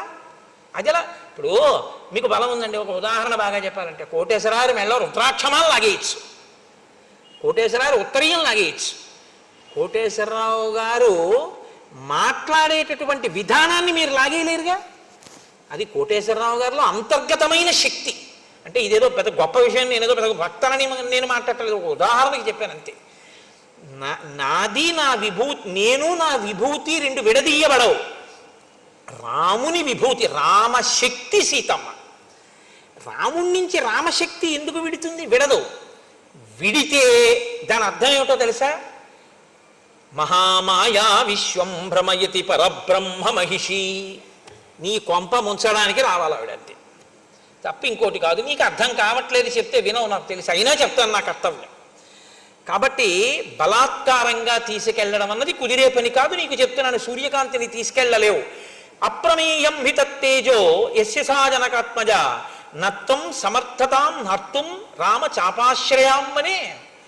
నీవు ఆ సీతమ్మని తీసుకెళ్ళిపోతా అంటున్నావు కదా, అప్రమేయం హి తత్తేజో. అసలు ఆవిడ యొక్క తేజస్సు, ఆవిడ రక్షించుకోగలిగిన సమర్థతే కాకుండా ఆవిడ తేజస్సుతో ఆవిడ ఏ పనులు చెయ్యగలదు అన్నదాన్ని ఊహించడం సాధ్యం కాదు. ఇప్పుడు నువ్వు ఆవిడ జోలికెడితే ఆవిడ తేజస్సు ఆవిడ్ని రక్షించుకోవడానికి పనికి రావడమే కాదు, నిన్ను లంకని నాశనం చేయడానికి పనికొస్తుంది ఆ తేజస్సు. ఏమిటనుకుంటున్నావు? ఇదేగా చిట్టచివర భాస్కర రామాయణంలో భాస్కరుడు అంటాడు, నీకంఠర్పిత కాలపాశము శిరో నిర్ఘాత పాతంబు లంకౌక సంచయ కాళరాత్రి గలబద్ధో దగ్ర కాళాహి కన్యాకారాగత మృత్యువున్ జనక కన్యన్వేగ నొప్పించి అంటాడు. పిచ్చాడా అలా అనుకుంటున్నావు, సీత అంటే నీకు కనబడినట్టు అనుభవైక వేద్యమైన ఒక స్త్రీ కాదంటాడు. అది అది ఆయనకి అర్థం కాకుండా ఉంచడం, అర్థమయ్యేటట్టు ఒకడిని అనుగ్రహించడం మాయ యొక్క స్వభావం. పరబ్రహ్మ మహిషి, అందుకు కదండి శివధనస్సు ఎక్కువ పెట్టినవాడు, ఉంచినవాడు, అటువంటి ఎవడు మాయని భరించగలడో, వహించగలడో, నియమించగలడో వాడు పురుషోత్తముడు, వాడు పరబ్రహ్మం. పరబ్రహ్మము యొక్క శక్తి మాయ. కాబట్టి నీకేం తెలుసు, ఆవిడ వల్ల పాడైపోతావు, నశించిపోతావు. ఇది అందుకని మహాత్మనః. అసలు నరుడిగా ఉన్న రాముడు ఎవరో కూడా చెప్పగలుగుతున్నాడు మారీచుడు. ఇవాళ ఆయన తపస్సు ఎలా చేశాడన్నది పక్కన పెట్టండి, ఆయనకు ఒక సత్యం ద్యోతకమైంది, ఒక గొప్ప సత్యం ద్యోతకమైంది మారీచుడికి. కాబట్టి అటువంటి సీతమ్మని నువ్వు అపహరించి తేవడం అనేటటువంటిది కుదరదు. తస్య సా నరసింహస్య సింహోరస్కస్య భామిని ప్రాణేభ్యోపి ప్రియతర భార్యా నిత్యమనువ్రత. ఆమె పాతివ్రత్యం ఏమిటో తెలుసా? నరులయందు సింహము వంటి వాడు రాముడు. సింహము యొక్క వక్షస్థలం ఎలా ఉంటుందో అటువంటి వక్షస్థలం ఉన్నవాడు రాముడు. అటువంటి రాముని యొక్క ప్రాణము వంటిది సీతమ్మ. ప్రాణం ఎక్కడ ఉంటుందండి? గుండెల్ని కదా ఆధారం చేసి చెప్తాం. అంటే ఆయన గుండెల్లో ఆవిడుంది, ప్రాణంతో సమానమైనటువంటిది. ఆయనని నిత్యము అనువర్తిస్తుంది. నాకు ప్రాణం సీతమ్మ అంటే అంటావేమో, ఆమె ఆయన్ని అనువర్తిస్తుంది. నువ్వు తీసుకొచ్చినా నీ ప్రాణం పోవడానికి పనికొస్తుంది. కాబట్టి పిచ్చేడా ఆవిడ్ని తీసుకొస్తానంటే ఏంటి? జీవితం చ సుఖం చైవ రాజ్యం చైవ సుదుర్లభం యదీచ్ఛసి చిరం భోక్తం మా కృధారామ విప్రియం. నీ జీవితం బాగుండాలనుకుంటున్నావా? సుఖంగా ఉండాలనుకుంటున్నావా? రాజ్యం బాగుండాలనుకుంటున్నావా? చాలా కాలం సుఖాలు అనుభవిద్దాం అనుకుంటున్నావా? మా కృధారామ విప్రియం. రామచంద్రమూర్తికి అపకారం చేద్దామన్న ఆలోచన అసలు చెయ్యకు. అసలు ఆలోచన చేయకు. నేను నయం చేయనన్నానని ఇంకోటి దగ్గరికి వెళ్ళకు. అసలు ఆలోచన వదిలిపెట్టేసి అంటూ, నేను ఎప్పుడో ఒకనకొకప్పుడు పూర్వకాలంలో యజ్ఞధ్వంసం చేస్తూ ఉండేవాడిని. విశ్వామిత్ర మహర్షి దశరథ మహారాజు గారి దగ్గరికి వెళ్ళి రామలక్ష్మణుల్నిద్దరినీ కూడా యజ్ఞరక్షణ కొరకు తీసుకొచ్చారు. అప్పటికి ఆయన చాలా చిన్నపిల్లవాడు. నేను విశ్వామిత్రుడు యాగం చేస్తుంటే ఆ యాగంలో తీసుకెళ్లి యాగభంగం చేయడం కోసమని వెయ్యకూడని పదార్థములు వేయడానికి దగ్గరగా వెళ్ళాను. పిల్లవాడే కదా, ఇతను ఏం చేస్తాడనుకున్నాను. అప్పటికి రాముడు ఎంతవాడో తెలుసా? రావణ అజాతవ్యంజన శ్రీమాన్ పద్మపత్ర నిభీక్షణ ఏకవస్త్రధరో ధన్వీ శిఖీ కనకమాలయ. అజాతవ్యంజన శ్రీమాన్, ఇంకా పురుష లక్షణములు పుట్టనివాడు. అంటే ఇంకా మీసాలు కూడా రాలేదు ఆయనకి.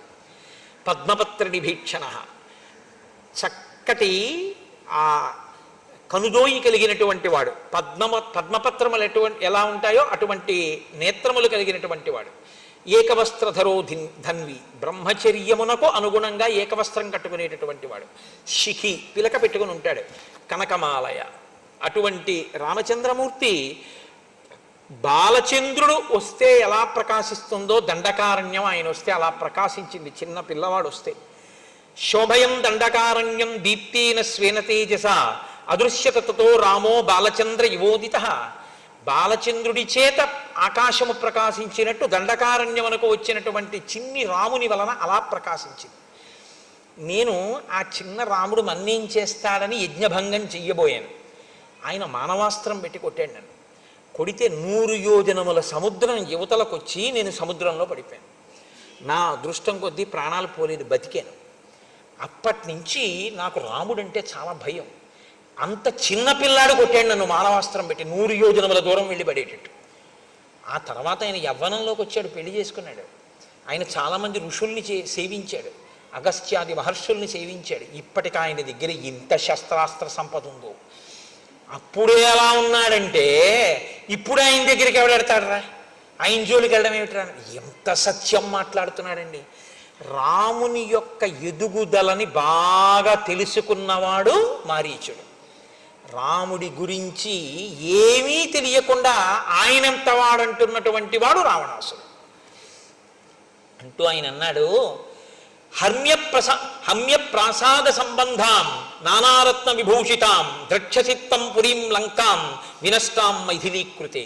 నువ్వే కాని సీతమ్మని తీసుకొచ్చే ప్రయత్నం చేశావో, అనేకమైన ప్రాసాదములతో ఇరుగ్గా ఉండేటటువంటి లంక, అంటే ఐశ్వర్యంతో అంత శోభిల్లుతున్న లంక, అంత సంతోషంగా భోగం అనుభవిస్తున్న లంకావాసులు అందరూ నశించిపోతారు రావణ.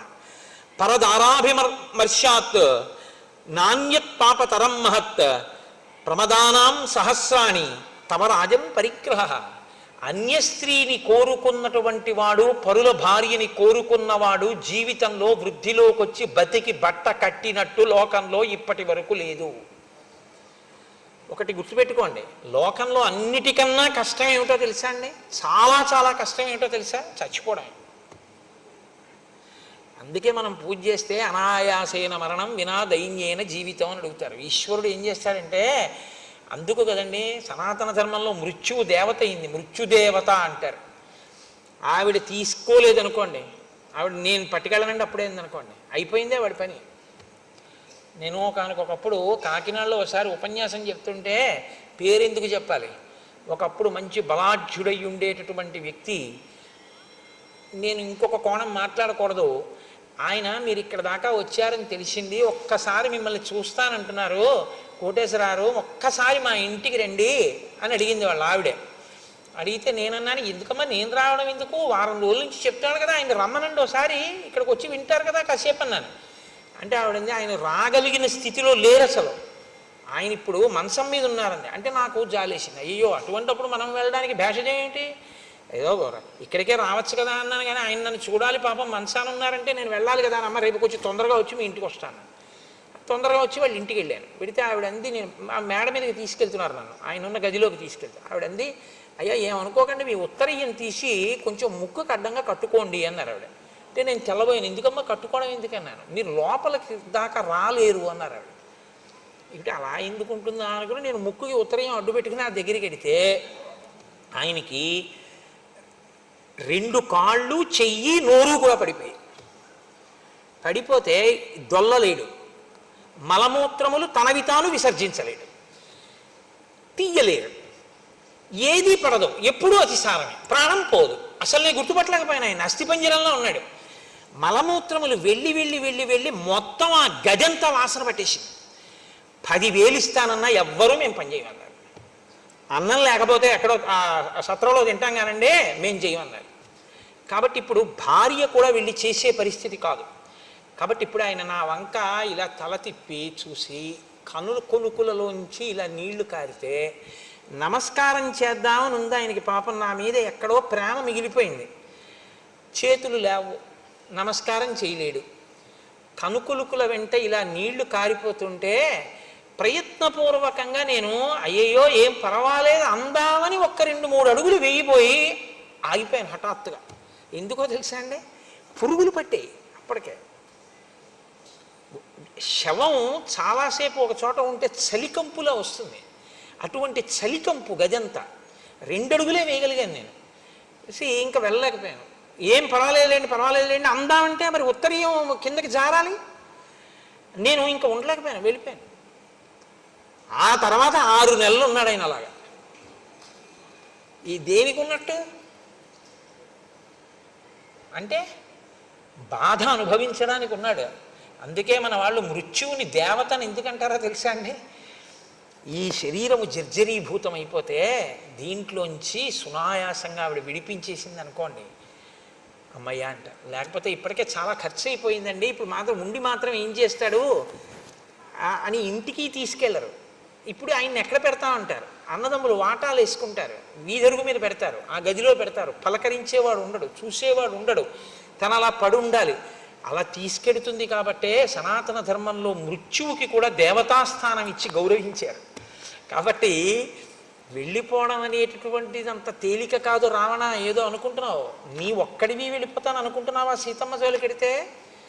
ఇంత భోగం అనుభవిస్తున్న లంక వెళ్ళిపోతుంది అన్నాడు. నిజంగా ఆ ఒక్క మాట కొంచెం జీర్ణం అయ్యి ఉంటేనండి రావణుడికి, అది ఎలా అన్నాడంతే, ఒకవేళ అది కూడా అయితే అని ఆలోచించి ఉంటే, నా కళ్ళ ముందు ఇంతమంది వెళ్ళిపోయి నేను ఒక్కనే మిగిలిపోతే ఉన్నట్టా ఊడిపోయినట్టా అని ఒక ఆలోచన చేసి ఉంటే బహుశా మార్పు వచ్చి ఉండేదేమో. అసలు వినడం అన్న గుణం లేదు కదండి, ఇదే అది వద్దు ఎక్కడ. అందుకు కదండి మహానుభావుడు సులభాహ పురుషారాజంచరతం ప్రియవాదిన అప్రియస్యకు పత్యస్య వక్త శ్రోతాచ దుర్లభ అంటూ మొదలెట్టాడు. ఏమి మారీచుడండి మహానుభావుడు. కాబట్టి నాశనం అయిపోతుంది రా లంక, నా మాట విను, వెళ్ళకు సీతమ్మ జోలికి. పరదార జోలికి వెళ్ళి బాగుపడిన వాడు లేడు. అంటే పరదార జోలికి వెళ్ళావో అంత తొందరగా మృత్యువు రాదు, అప్పుడు వస్తుంది. అప్పుడు ఈశ్వరుడు ఏం చేస్తాడంటే తీర్పు స్థానంలో కూర్చుంటాడు, తీయడు, ఉండి ఉపయోగం ఉండదు, అప్పుడు అనుభవంలోకి వస్తుంది పాపం. ఎవరు చూసేవాళ్ళు, అమ్మో సీతమ్మ సుందరకాండలో మాట్లాడుతుంది, ఇంకా వాతలు పెట్టేస్తుంది ఆవిడ, అయితే మాత్రం ఆయనకి అంటిందా. కాబట్టి భవస్వదార నిరత స్వకులం రక్ష రాక్షస మానం బుద్ధించ రాజ్యంచ జీవితం చేష్టమాత్మన కలత్రాణి చ సౌమ్యాని మిత్రవర్గం తథైవచ యదిచ్ఛసి చిరం భోక్తం మాకృధా రామ విప్రియం.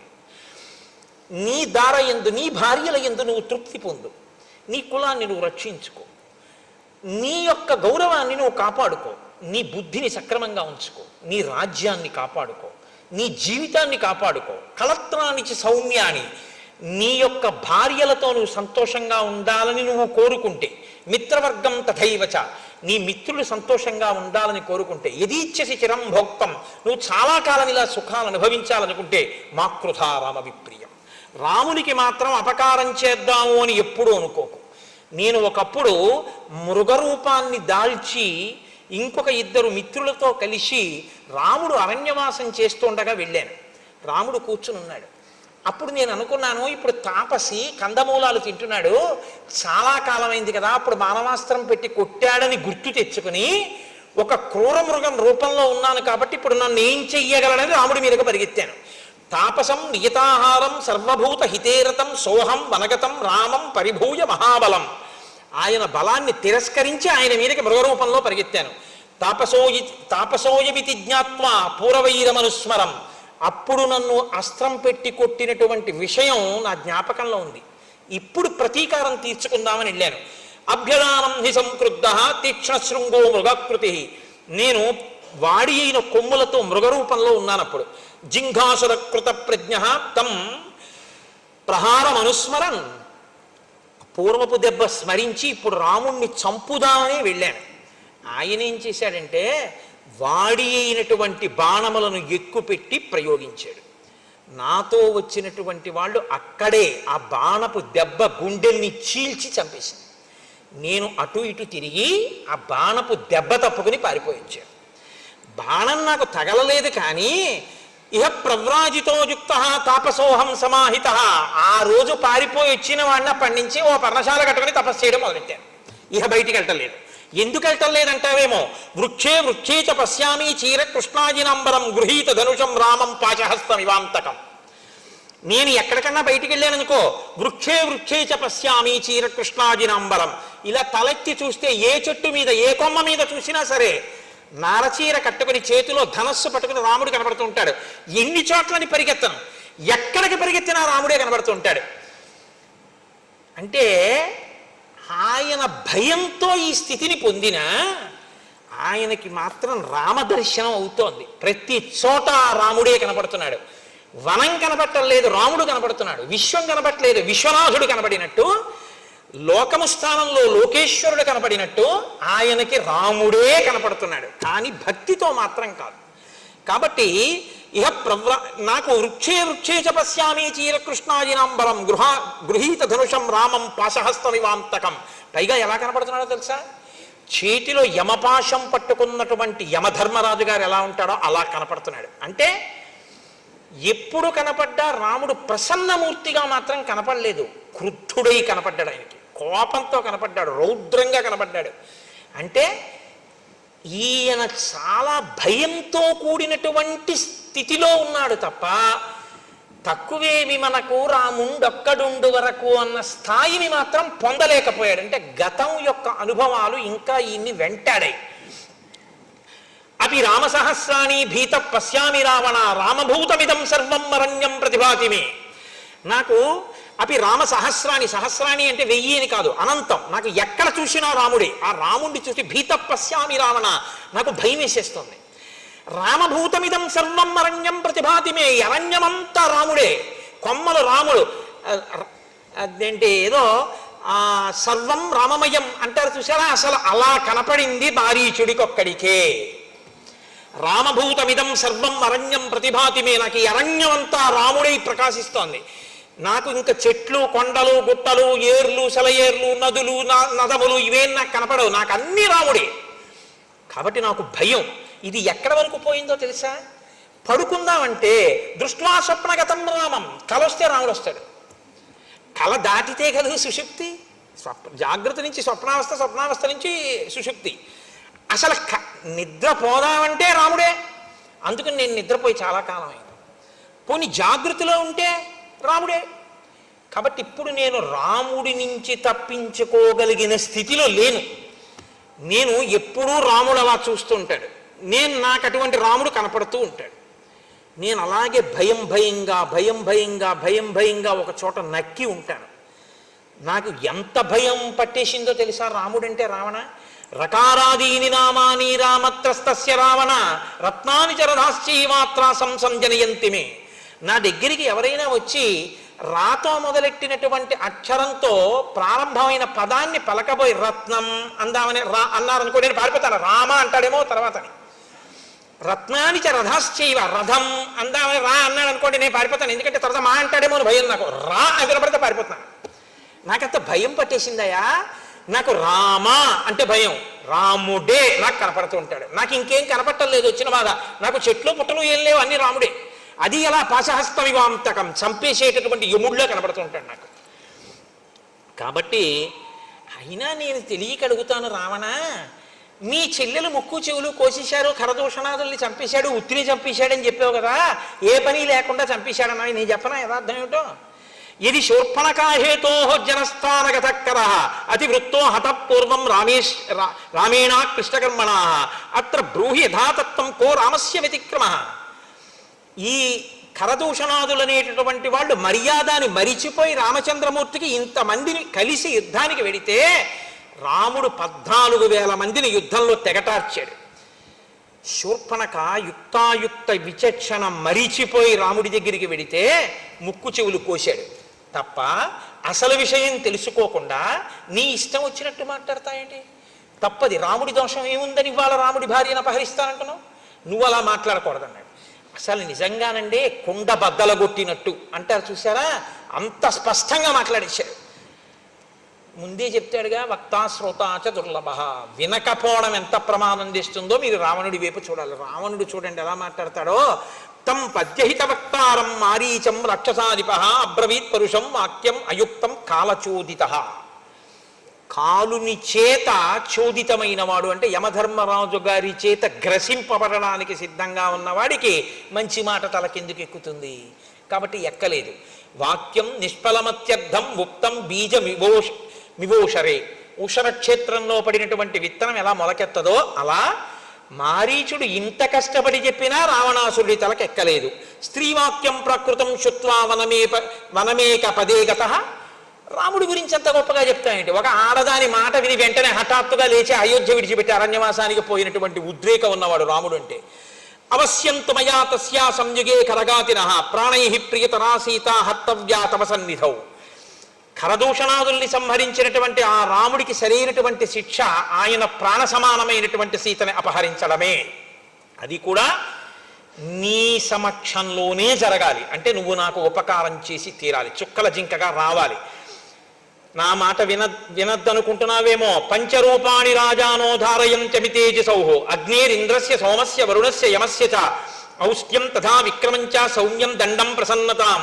రాజు అంటే రాజు ఒక్కడే అనుకుంటున్నావేమో, రాజు 5 రూపాల్లో ఉంటాడు. ఆయన అగ్నేరింద్రస్య సోమస్య వరుణస్య యమస్య చ. అగ్ని స్వరూపం ఆయనే, ఇంద్రస్వరూపం ఆయనే, వరుణస్వరూపం ఆయనే, సోమస్వరూపం ఆయనే, యమస్వరూపం ఆయనే. 5 రూపాలలో ఉండి అగ్నిలా తీక్షణమైనటువంటి స్వభావాన్ని, ఇంద్రుళ్ళ పరాక్రమాన్ని, చంద్రుళ్ళ ఆహ్లాదకరత్వాన్ని, వరుణుళ్ళ దుష్ట నిగ్రహ లక్షణాన్ని, యముడిలా ప్రసన్నతను సంతరించుకుని రాజు ఉంటాడు. కాబట్టి రాజుతో మాట్లాడేటప్పుడు ప్రసన్నుడవై అంజలి ఘటించి వినయంగా మాట్లాడడం నేర్చుకోవాలి. నేను అడగని విషయాలు నేను చెయ్యమనని బోధన నాకెవడు చేయమనండి? ఇది ధూర్త లక్షణం కాదా?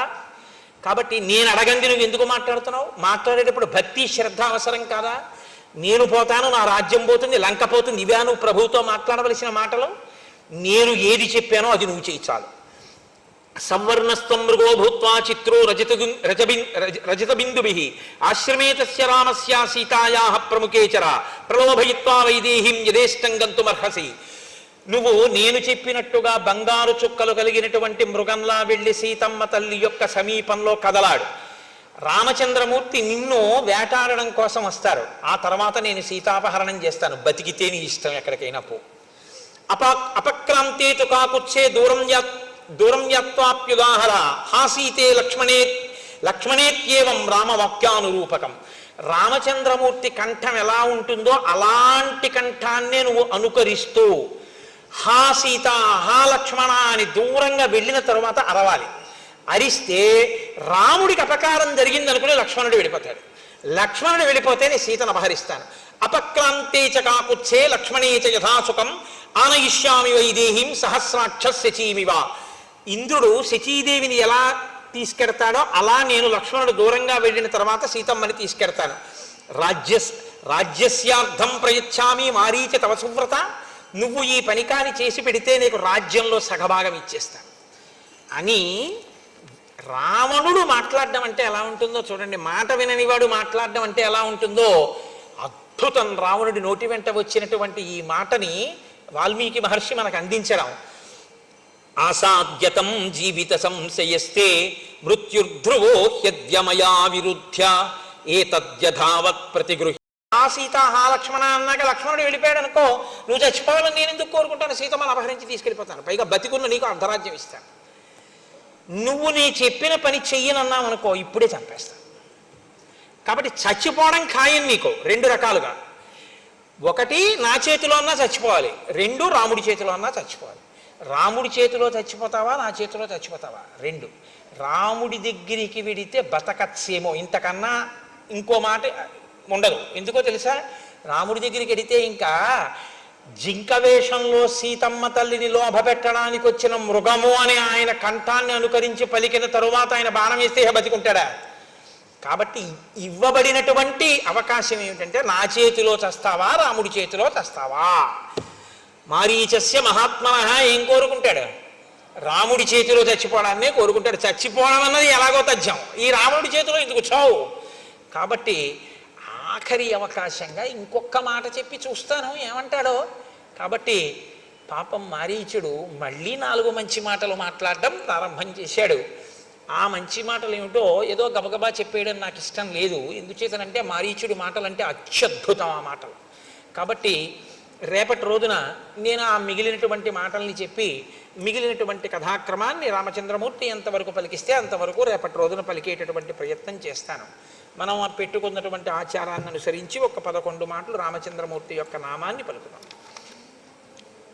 పాహి కృష్ణాయనచు ద్రౌపది పలికినది శ్రీరామనామము. రామనామము రామనామము రమ్యమైనది రామనామము. గోచరంబగు జగము లోపల గోప్యమైనది రామనామము. రామనామము రామనామము రమ్యమైనది రామనామము. బ్రహ్మ సత్యము జగన్మిథ్యాభావమే శ్రీరామనామము. రామనామము రామనామము రమ్యమైనది రామనామము. భక్తితో భజించు వారికి ముక్తి నొసగును రామనామము. రామనామము రామనామము రమ్యమైనది రామనామము. భగవదర్పిత కర్మ పరులకు పట్టుబడు శ్రీరామనామము. రామనామము రామనామము రమ్యమైనది రామనామము. సకల జీవులలోన వెలిగే సాక్షిభూతము రామనామము. రామనామము రామనామము రమ్యమైనది రామనామము. ఆంజనేయుని వంటి భక్తులకాశ్రయము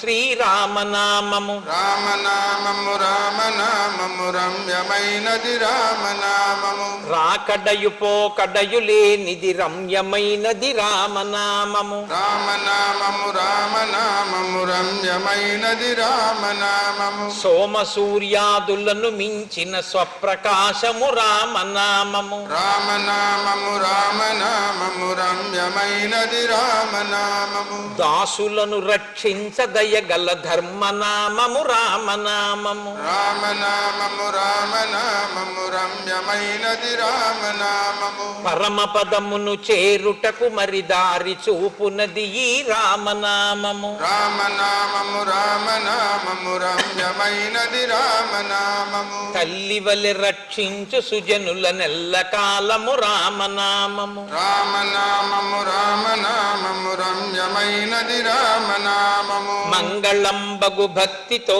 పాడిన శుభకరంబగు శ్రీరామనామము. రామనామము రామనామము రమ్యమైనది రామనామము. మంగళాశాసనపరైః మదాచార్య పురోగమైః సర్వైశ్చ పూర్వైరాచార్యైః సత్కృతాయాస్తు మంగళం. మంగళం కోసలేంద్రాయ మహనీయ గుణాత్మనే చక్రవర్తి తనూజాయ సర్వభౌమాయ మంగళం.